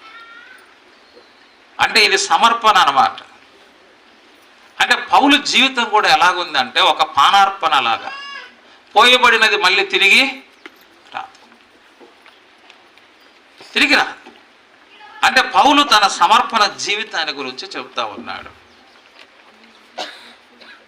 మీ విశ్వాస యాగములోను, అంటే ఆ యజ్ఞములో నేనేమైనాను? దాని సంబంధమైన సేవలో పానార్పణముగా పోయబడ్డాను. అంటే నేను కోల్పోయినవి మళ్ళీ నాకు ఇవి. ఏమేమి కోల్పోయినాడు ఆయన జీవితంలో? పౌలు గురించి మనం చూస్తే తన సమాన వయస్కులలో అందరికంటే ఆధిక్యత కలిగిన వాడు, రోమా పౌరసత్వం కలిగిన వాడు, బెన్యామీను గోత్రం, ఇశ్రాయేలు వంశం, 8వ దినాన సున్నతి, గమలియేలు పాదముల యొద్ద విద్య, పరిచయుడు, నిష్ట కలిగిన వాడు. ఇవన్నీ కూడా క్రీస్తు కొరకు నష్టముగా ఆయన ఎంచుకున్నాడు. ఇక మళ్ళీ ఎప్పుడు ఆధిక్యతలు తన జీవితాల్లో ఉపయోగించుకోలేదు ఆయన. పోయబడినటువంటి పానార్పణం మళ్ళీ తీసుకోవడానికి ఎట్లా ఉండదో, తను క్రీస్తు నిమిత్తం ఏదైతే కోల్పోయినాడో వాటిని మళ్ళీ ఆయన తెచ్చుకోలేదు, దాన్ని ఉపయోగించుకోలేదు. అందుకే క్రీస్తు నిమిత్తం నేను సమస్తము నష్టముగా ఎంచుకుంటుని పానార్పణముగా పోయబడిన జీవితం. ప్రియమైన దేవుని బిడ్డలారా, పానార్పణముగా పోయబడిన నేనేం చేస్తున్నాను? అన్ని నష్టముగా ఎంచుకున్న నేనేం చేస్తున్నాను? ఆనందిస్తున్నా. క్రీస్తు వలన లాభం కోసం నేను రాలేదు, క్రీస్తు కోసం నష్టం కోసం నేను వచ్చాను. అది చెప్పాడు. క్రీస్తుని గురించి క్రీస్తు పేరు చెప్పుకొని లాభాలు సంపాదించుకోవడం కాదు క్రైస్తవ జీవితం. క్రీస్తు కోసం నష్టపోవడమే క్రైస్తవ జీవితం అవుతుంది. అలాగా క్రీస్తు కోసం పౌలు ఏమయ్యాడంటే నష్టపోయినాడు, నష్టముగా ఎంచుకున్నాడు, పెంటగా ఎంచుకున్నాడు, ఒక పానార్పణముగా పోయబడ్డాడు. ఆయన యొక్క సమర్పణ గురించి చెబుతున్నాడు. సమర్పణ గురించి చెబుతున్నాడు. మన జీవితాల్లో కూడా మన సమర్పణలో మనం ఆనందించే వారంగా ఉండాలి. చాలాసార్లు సంపాదనలో ఆనందిస్తున్నాం, కానీ సమర్పణలో మనం ఏం చేయడం లేదు, ఆనందించడం. క్రీస్తు కొరకు నువ్వు ఏమి సమర్పించినావు అంటే చెప్పలేరు చాలామంది. నువ్వు ఏం సంపాదించుకున్నావంటే డిసెంబర్ 31 చెప్తాను అంటున్నారు. సంపాదించుకునేది ఎప్పుడు చెప్తారంట? డిసెంబర్ 31 చెప్తారంట. కానీ ఏమి సమర్పించుకున్నామంటే ఏ 31 చెప్పడు. డిసెంబర్ 31 చెప్పేది అదే కదా మన సాక్ష్యాలు. నేను ఈ సంవత్సరము ఇంకొక ఎకరా పొలం కొనుక్కున్నా, ఈ సంవత్సరము పోయిన సంవత్సరం మోటార్ సైకిల్ ఉండే, ఈ సంవత్సరం కారు కొనుక్కున్నా, పోయిన సంవత్సరము చెప్పులు వేసుకొని తిరుగుతుంటే ఈ సంవత్సరము బూట్లు కొనుక్కున్నా. అంటే ఇవి మనం చెప్పేది చాలాసార్లు సాక్ష్యాలు చెప్పబట్టే, మన వాళ్ళు సాక్ష్యాలు చెప్పబట్టే సంపాదించుకునేది చెప్తారు. సమర్పించుకునేది చెప్పమనండి సాక్ష్యము. పోయిన సంవత్సరానికంటే ఈ సంవత్సరం నేను ఎక్కువగా సమర్పించుకున్నాను అనేది చెప్పమని చెప్పండి. చెప్పలేము. మన సమర్పణలో మనం ఆనందించాలి, కానీ మనం సంపాదించుకునే దాంట్లో ఆనందిస్తున్నాం. నెంబర్ 1 ఏం సమర్పించాలి? మన సమయాన్ని సమర్పించాలి. పోయిన సంవత్సరం కంటే ఈ సంవత్సరం ఎక్కువగా దేవుని సన్నిధిలో నేను కూర్చోగలుగుతున్నాను, ఆయన వాక్యం వినగలుగుతున్నాను, నేను ప్రార్థన చేయగలుగుతున్నాను, ప్రభు కొరకు నా సమయాన్ని సమర్పించాను అని చెప్తున్నామా? ఇది చెప్పడం లేదు. చూడండి, నా సమయాన్ని ప్రభు కొరకు సమర్పించానని చెప్పడం లేదు. 2, నా దేహాన్ని ప్రభు కొరకు నేను సమర్పించాను. పోయిన సంవత్సరం నేను చేయలేకపోయినాను పరిచర్య, ఈ సంవత్సరం నా దేహాన్ని సమర్పించి మందిరంలో ప్రతి పనిలో నా దేహాన్ని సమర్పించి నేను పరిచర్య చేస్తున్నాను అని చెప్పగలుగుతున్నామా? చెప్పడం లేదు. 3వది, ప్రభు నాకు ఇచ్చిన రాబడిలో ప్రభు భాగమును నేను దొంగిలించకుండా ప్రభు భాగమును నేను సమర్పిస్తా ఉన్నాను అని చెప్తున్నావా? చెప్పడం లే. మనకేం లేదు చెప్పండి? సమర్పణలో ఆనందం లేదు, సంపాదనలో ఏముంది? అవి సంపాదించుకున్నాం, ఇవి సంపాదించుకున్నాం, అవి సంపాదించుకున్నాం, ఇవి సంపాదించుకున్నాం. దీంట్లో మనం ఆనందిస్తున్నాం. చూసేవాళ్ళు కూడా ప్రభు నిన్ను బాగా దీవించినాలే అని వీళ్ళు, ఈ అమాయక జీవులు, ఈ జీవులలో అమాయక జీవులు సమర్పణ గురించి చెప్పలేదు, కాదు సంపాదన గురించి చెప్తే ప్రభు నిన్ను దీవించరాలే. సమర్పణ గురించి ఎవరు మాట్లాడడం లేదు. మన సమర్పణలో మనం ఆనందించే వారంగా ఉండాలి. సమర్పణలో ఆనందం. చివరిలో ఒక మాట మనం చదివి ముగిద్దాం. చూడండి, 4వ అధ్యాయం 10వ వచనం. నన్ను గూర్చి మీరిన్నాళ్లకు మరలా యోచన చేయసాగిత్రని ప్రభువునందు మిక్కిలి సంతోషించి తిని. పౌలుని గురించి మరలా ఏం చేశారంట? ఆలోచించారు. మిక్కిలి సంతోషించి తినే అంటే పౌలు ఎవరంటే ప్రభు పనికి పిలువబడినవాడు. ప్రభు పనికి పిలువబడినవాడు. ఒకప్పుడు ఎవరు ఈయన? దూషకుడు, హింసకుడు, హానికరుడు, పాపులలో ప్రధానుడు. ప్రధాన యాజకుల చేత అధికార పత్రాలు తీసుకొని సంఘాన్ని నాశనం చేయడానికి తన అనుచరులతో బయలుదేరినటువంటి ఒక మత ప్రవిష్టుడు. మార్గ మధ్యంలోనే ప్రభు పట్టుకున్నాడు, అతన్ని పట్టుకున్నాడు, కింద పడిపోయాడు. సౌలా సౌలా నువ్వెవరు? నువ్వు నన్ను ఎందుకు హింసిస్తున్నావు అన్నప్పుడు, ప్రభువా నువ్వెవరు? నువ్వు హింసిస్తున్న క్రీస్తున్నాను. నేనేం చేయాలి ప్రభువా? నువ్వు అన్ని జనులు ఎదుట, అధికారులు ఎదుట నా నామమును నువ్వు భరించడానికి నేను ఏర్పరచుకున్నాను. భరించడానికి నువ్వు ఈనాడు సంఘాన్ని ఏ విధంగా హింసించావో, నా సంఘం ఎట్లా నీ ద్వారా బాధ భరించిందో, నీవు కూడా అలాగనే యూదుల ద్వారా, అన్యజనుల ద్వారా, అధికారుల ద్వారా నా నామమును భరించాలి, నువ్వు బాధ అనుభవించాలి. దానికోసం నేను ఏర్పరచుకున్నాను. చిత్తం ప్రభు అన్నాడు. చిత్తం ప్రభు అన్నాడు. ప్రభు చిత్తానికి విధేయుడై ప్రభు చేత పిలువడి ప్రభు పనికి వచ్చినవాడు పౌలు. పౌలు చేసిన సువార్త యాత్రలలో అనేక సంఘాలు కట్టబడ్డాయి. అనేక హింసలు ఆయన అనుభవించాడు. అనేక సంఘాలు కట్టబడ్డాయి, అనేక హింసలు అనుభవించాడు. ఆ హింసలో భాగమే ఇప్పుడు ఎక్కడ ఉన్నాడు? రోమా చెరసాలలో ఉన్నాడు. పౌలు బయట ఉన్నప్పుడు కూడా ఎక్కువగా ఏ సంఘం పౌలు విషయంలో ఆలోచించేది? ఏ సంఘం ఆలోచించేది? ఫిలిప్పి సంఘమే. అదే పౌలు చెప్పాడు అక్కడ 4వ అధ్యాయంలో.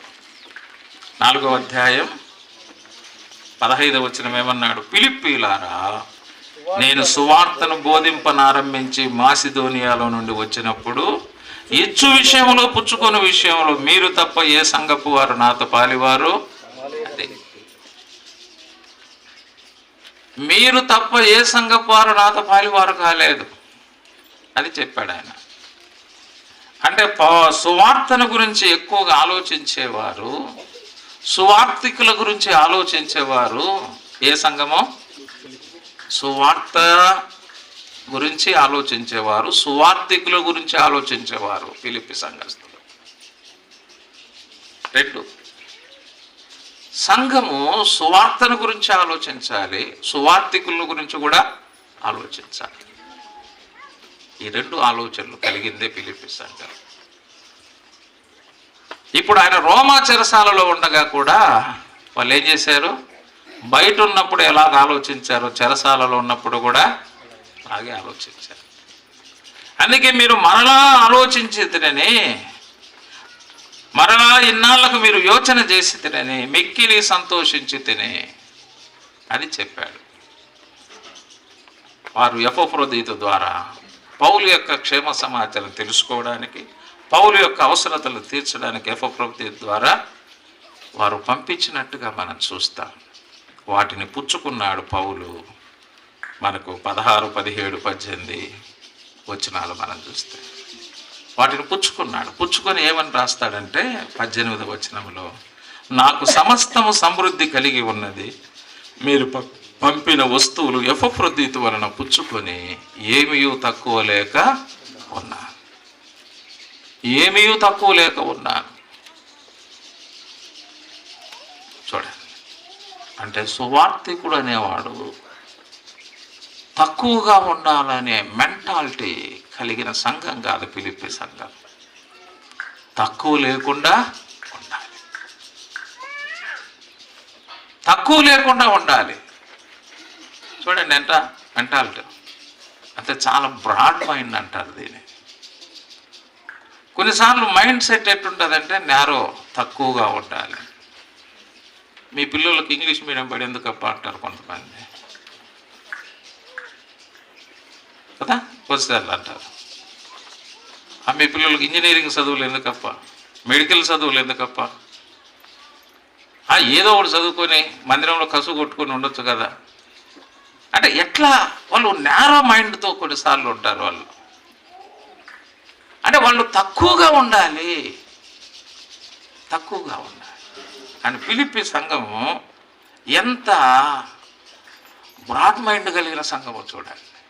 ఆయన తక్కువగా ఉండకూడదు. తక్కువగా ఉంటే ఎవరికి, వాళ్ళ సువార్తికుడు తక్కువగా ఉంటే ఆ సంఘానికి కూడా ఏమొస్తుంది, అది చెడ్డ పేరు వస్తుంది. ఒకసారి నేను చదువుకునే దినాలలో, డిగ్రీ చదువుకునేటప్పుడు మా కడప జిల్లాలో ఒక ఫ్యాక్షనిస్ట్ ఉండేవాడు. ఆయన గురించి చెప్పేవారు. అంటే మేము అప్పుడు ప్రభుని నమ్ముకోలేదు. ఆయన దగ్గర 2 వ్యక్తులు పనిచేస్తూ ఉన్నాడు. ఒక వ్యక్తి ఉన్నట్టుండి జీప్ కొనుక్కున్నాడు. ఇప్పుడు 90s. ఒక వ్యక్తి ఉన్నట్టుండి ఏం కొన్నాడు, జీప్ కొన్నాడు.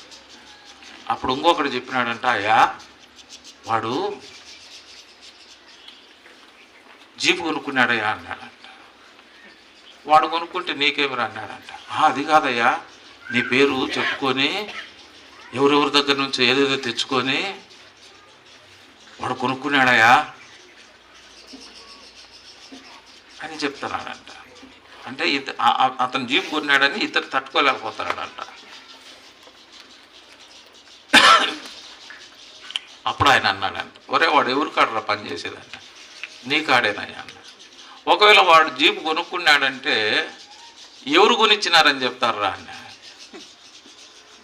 నువ్వే కొనిచ్చినావయ్యా అంట. అప్పుడు ఎవరికి రా పేరు వచ్చేదన్న, నీకే పేరు వస్తుందయ్యా. అంటే అయ్యకాడ పని చేస్తే ఏ స్థాయికి వస్తాడనుకుంటారు? వాడు జీపు కొనుక్కొని జీపు తిరిగే స్థాయికి వస్తాడంటే 10 మంది నా దగ్గరకు వచ్చి పని చేస్తారా. అదే అయ్యకాడ పని చేస్తాడంటే వానికి కూటికి లేదు, గుడ్డకు లేదు, పిల్లలకు చదివించుకోవడానికి లేదు, ఇల్లు లేదు. అంటే ఆయన కాడ ఎవరు పని చేస్తారనుకుంటారు. అంటే ఒక ఫ్యాక్షనిస్టుకి ఎటువంటి బ్రాండ్ మైండ్లో చూడండి. అంటే తన దగ్గర పనిచేసే వ్యక్తి ఎట్లుండాలి, తక్కువ లేకుండా ఉండాలి. కొన్నిసార్లు ప్రభువు పని చేసే వ్యక్తులు చాలాసార్లు ఎలాగ ఉండాలని మనం కోరుకుంటామంటే వాళ్ళు తక్కువగా ఉండాలి. అలా వండుకోండి. ఫిలిప్పీ సంఘం ఎటువంటిదంటే ఒక బ్రాడ్ మైండ్. అందుకే వారి గురించి ఆలోచన చేసేది. సునేమీరాలు చూడండి. సునేమీరాలు ఏం ఆలోచన చేసింది? భర్తతో కలిసి మన దగ్గరికి వచ్చుపోవచ్చున్న ఈ దైవజనుడు భక్తి కలిగిన వాడయ్యా, మన మధ్య ఇక్కడ విశ్రాంతి తీసుకోవడం మనకి ఎంత బాధ. ఆయనకు పైన ఒక గది కట్టిస్తే ఎంత మంచిది. చూడండి ఎంత ఆలోచన, ఎంత బ్రాడ్ మైండ్ ఉండాలి.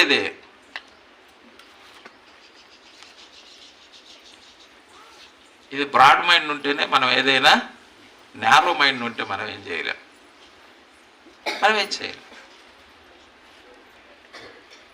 చూడండి ఇక్కడ కూడా ఒక గెస్ట్ రూమ్ ఏర్పాటు చేశారంటే దానికి ఎంత బ్రాడ్ మైండ్ ఉండాలి మరి. అనవసరం పండుకుంటారులే, పోతారులే అనుకుంటే ఎట్లా అది? అంటే దాని విశాలమైన హృదయం అదే. అరే వాళ్ళు తక్కువగా ఉండకూడదు, వాళ్ళు గౌరవప్రదంగా ఉండాలి. అది మనం కోరుకోవాలి. వాళ్ళు కోరుకోకూడదు కానీ మనం కోరుకోవాలి. వాళ్ళు కోరుకోకూడదు కానీ అది సంఘాలు కోరుకోవాలి. అది ఎవరికి గౌరవం వస్తుంది చెప్పండి? ఎవరికి గౌరవం వస్తుంది? ఇప్పుడు పొద్దుటూరులో మేము గౌరవప్రదంగా ఉన్నామంటే మా వాళ్ళందరికీ గౌరవం వస్తుంది. అది మేము హీన దశలో ఉన్నామంటే మా వాళ్ళందరికీ మా పేరు చెప్పుకోవడానికి కూడా ఇబ్బంది పడతారు.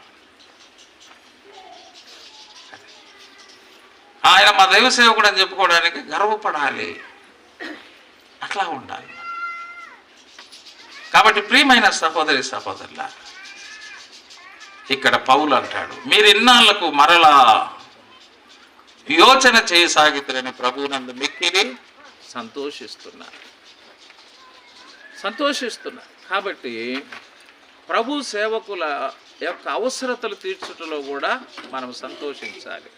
ఫిలిప్పీ సంఘస్థుల వలె, సునేమీరాలు వలె, తర్వాత ఆ విధవరాలు కూడా ఏలియా యొక్క అవసరతలు తీర్చుటలో విధవరాలు మనం చూస్తాం. అలాగే మనం సంతోషించాలి. సంతోషంగా వారి అవసరతలలో మనం ఏం కావాలంటే ఆలివారము కావాలి అని మనం చూస్తాం. అలాగ మనం సంతోషిస్తే, ఆనందిస్తే మాకేమొస్తుందయ్యా అంటారా?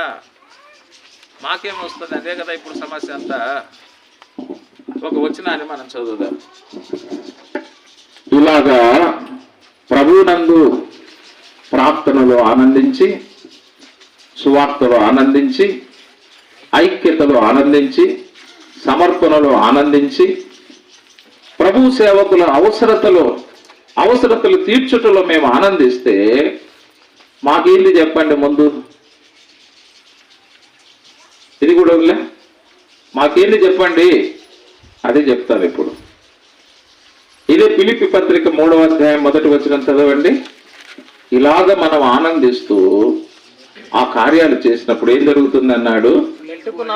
మెట్టుకు నా సహోదరులారా ప్రభువునందు ఆనందించుట అదే సంగతులను మీకు రాయుట నాకు కష్టమైనది కాదు, మీకు అది క్షేమకరం. ఎవరికి క్షేమం? మీకు. అది ఇలాగ ప్రార్థనలో ఆనందించుట, సువార్తలో ఆనందించుట, ఐక్యతలో ఆనందించుట, సమర్పణలో ఆనందించుట, ప్రభు సేవకుల అవసరతలు తీర్చుటలో మనం ఆనందించుట ద్వారా అది మీకు క్షేమం. చెప్పిన పౌలు గారి క్షేమం. కొన్నిసార్లు ఏమంటారంటే అంత వాళ్ళ క్షేమం కోసం బాగా చెప్పుకుంటారన్న ఇల్లు దొంగ సేవకులు. మళ్ళా పేరు పెట్టరి దొంగ సేవకులు అంతా బాగా చెప్పుకుంటారు వాళ్ళకు. ఇది ఎవరికైనా క్షేమమో? పౌలు తన క్షేమం కోసం కాదు చెప్పింది, మీకు క్షేమము అన్నాడు. మీకు క్షేమం అంటే పౌలు ఎడల ప్రేమ చూపిస్తున్న ఫిలిప్పీ సంఘానికి ఏమి కలగాలని పౌలు కోరుకుంటున్నాడు? క్షేమం. మన ఎడల ప్రేమ చూపించేవారు క్షేమం కోరుకుంటామా? లేదు, మనము కోరుకుంటాం. అలాగనే పౌలు ఎడల ప్రేమ చూపిస్తున్న ఫిలిప్పీ సంఘం యొక్క క్షేమాన్ని కోరుకుంటున్నాడు. కాబట్టి మీరు ఇలాగ ప్రభువునందు ఆనందించండి, అది మీకు క్షేమము అన్నాడు. అది మీకు క్షేమం. ఎంతవరకు క్షేమం అన్నాడు? 23వ కీర్తన 6వ వచనంలో, నేను బ్రతుకు దినములన్నిట కృపాక్షేమములు నా వెంట వచ్చును. ఎంతవరకు క్షేమం ఉంటుంది? ఇలాగ ఆనందిస్తే. బ్రతుకు దినములన్నిట మనం ఇలాగ ఆనందిస్తూ కార్యాలు జరిగిస్తే మన బ్రతుకు దినములన్నిట కృపాక్షేమములు మన వెంట వచ్చును. ఎన్ని దినాలు ఉండాలని కోరుకుంటున్నామమ్మా? ఎన్ని దినాలు కృపాక్షేమాలు మన వెంట రావాలని కోరుకుంటున్నాము? ఒక రోజా, ఒక వారమా, ఒక నెల? బ్రతుకు దినములన్నిట కృపాక్షేమములు నా వెంట వచ్చును అన్నాడు. మనము దాని వెంట పోతే అది మనకు దొరకదు, దాన్ని పట్టుకోలేం. ఆ కృపాక్షేమములు మన వెంట వచ్చున్నట్లుగా దేవుడు చేస్తాడు. ఇది దావీదు తన అనుభవంలో చెబుతున్నాడు. దావీదు కూడా ప్రతి పరిస్థితిలో ప్రభువునందు ఆనందించిన వ్యక్తి. తన జీవితంలో పచ్చిక కలిగిన బయళ్ళు ఉన్నాయి, గాఢాంధకారపు లోయ అనుభవాలు ఉన్నాయి. పచ్చిక కలిగిన బయళ్ళు ఇచ్చిన ఆనందించాడు, గాఢాంధకారపు లోయ ఇచ్చిన ఆయన ఆనందించాడు. అందుకే బ్రతుకు దినములన్నిట కృపాక్షేమములు నా వెంట వచ్చును. దానికోసం ఆయన పరిగెత్తాడా? దావీదు రాజు కావాలని ఎప్పుడైనా పరిగెత్తినాడు చెప్పండి? పరిగెత్తినాడు రాజు కావాలని? పరిగెత్తలేదు, ఎప్పుడు కూడా పరిగెత్తలేదు. దావీదు వెంటనే అది పరిగెత్తుకుంటూ పోయింది. అది కొన్నిసార్లు మనం పరిగెత్తున్నాం ఆ క్షేమం కోసం, పరిగెత్తుదాం, దాన్ని పట్టుకొచ్చుకుందాం అని. అది దొరకడం లేదు. దానికోసం పరిగెత్తితే అది మనకు దొరకదు. అదే మన వెంట పరిగెత్తుకుంటూ రావాలి. నేను బ్రతుకు దినములన్నిట కృపాక్షేమములు నా వెంట వచ్చును. మన వెంటకు వస్తాయి, మన ఇంటికి వస్తాయి. అవే పరిగెత్తుకుంటూ రావాలి. దానికోసం దేవుని బిడ్డలు పరిగెత్తకు. మన ప్రభువు నన్ను ఆనందిస్తూ ఉంటే అవి పరిగెత్తుకుంటూ వస్తాయమ్మా, పరిగెత్తుకుంటూ వస్తాయి. ఇంకా 128వ కీర్తన 5లో ఏమన్నాడు? యెరూషలేమునకు క్షేమం కలుగుట, నీ జీవిత కాలం అంతా యెరూషలేమునకు క్షేమం కలుగుట చూచెదవు, నీ పిల్లల పిల్లలను చూచెదవు అన్నాడు. అది మన దినాలలోనే కాదు క్షేమము, మన పిల్లలకు క్షేమము, వారి పిల్లలకు కూడా క్షేమము. మనం ఆనందిస్తే మనము క్షేమం అనుభవిస్తుంటాము. మనం చెప్తాం అన్నట్టు మన పిల్లలకు, రే మేము ప్రభువునంద ప్రతి పరిస్థితుల్లో ఆనందించామురా, అందుకే ప్రభు మాకు క్షేమం ఇచ్చాడంటే మన పిల్లలు కూడా ఆనందిస్తారు, వారు క్షేమంగా ఉంటారు. మన పిల్లలు వారి పిల్లలకు చెప్తారు, వారు ఆనందిస్తారు, వారు క్షేమంగా ఉంటారు. అందుకే నీ పిల్లల పిల్లలను నువ్వు ఏం చేస్తావంటే చూస్తావు, నీ క్షేమాన్ని చూస్తావు, నీ పిల్లల క్షేమాన్ని చూస్తావు, వారి పిల్లల క్షేమాన్ని కూడా చూస్తావు. అది చెప్పారు. కాబట్టి ప్రియమైన సహోదరి సహోదరులారా, మనము కృతజ్ఞత కలిగి ఉండుట ద్వారా విస్తరించబడతాం, హెచ్చించబడతాం, దీవించబడతాం అని మనం చూసాము ఉదయకాలం. ఈ మధ్యాహ్న కాల సందేశములో ప్రభువునందు ఆనందించుట ద్వారా మనము, మన పిల్లలు, వారి పిల్లలు బ్రతుకు దినములన్నిట క్షేమాన్ని అనుభవిస్తారు. మనము క్షేమంగా ఉండాలని కోరుకుంటున్నాం. అలాగనే మన ప్రభువు కూడా మనము క్షేమము దయచేయాలని ఆయన కోరుకుంటున్నాడు. మనము క్షేమంగా ఉండాలని కోరుకుంటున్నాము, ఆయన మనకు క్షేమం దయచేయాలని కోరుకుంటుండగా మనము ప్రభువునందు ఆనందించే వారంగా ఉందాం, ఆనందించే వారంగా ఉందాం. ఎల్లప్పుడూ ఆనందించుదాం, ఎల్లప్పుడూ క్షేమాన్ని పొందుదాం. అందుకే కీర్తనకారుడు అంటాడు, నా క్షేమాధారము నీవే. దేవుని ప్రజలకు క్షేమాధారం ఎవరంటే దేవుడే. ఆ దేవునిలో ఎవరైతే ఆనందిస్తారో ఆ దేవుని ద్వారా ఆ క్షేమాన్ని వారు తప్పకుండా, వారి పిల్లలు తప్పకుండా, వారి పిల్లలు తప్పకుండా వారు అనుభవిస్తారు ప్రియులారా. మరి అలాగా ఆనందిస్తూ ప్రభు ద్వారా మనము, మన కుటుంబాలు, మన సంఘాలు క్షేమాన్ని అనుభవిస్తూ దేవుని నామాన్ని మహిమపరుస్తూ దేవుని కొరకు మంచి సాక్షులుగా మనము జీవించడానికి మంచి తీర్మానముతో ముందుకు సాగుదాం. అట్టి కృప దేవుడు మనకు దయచేయునుగాక. ఆమేన్.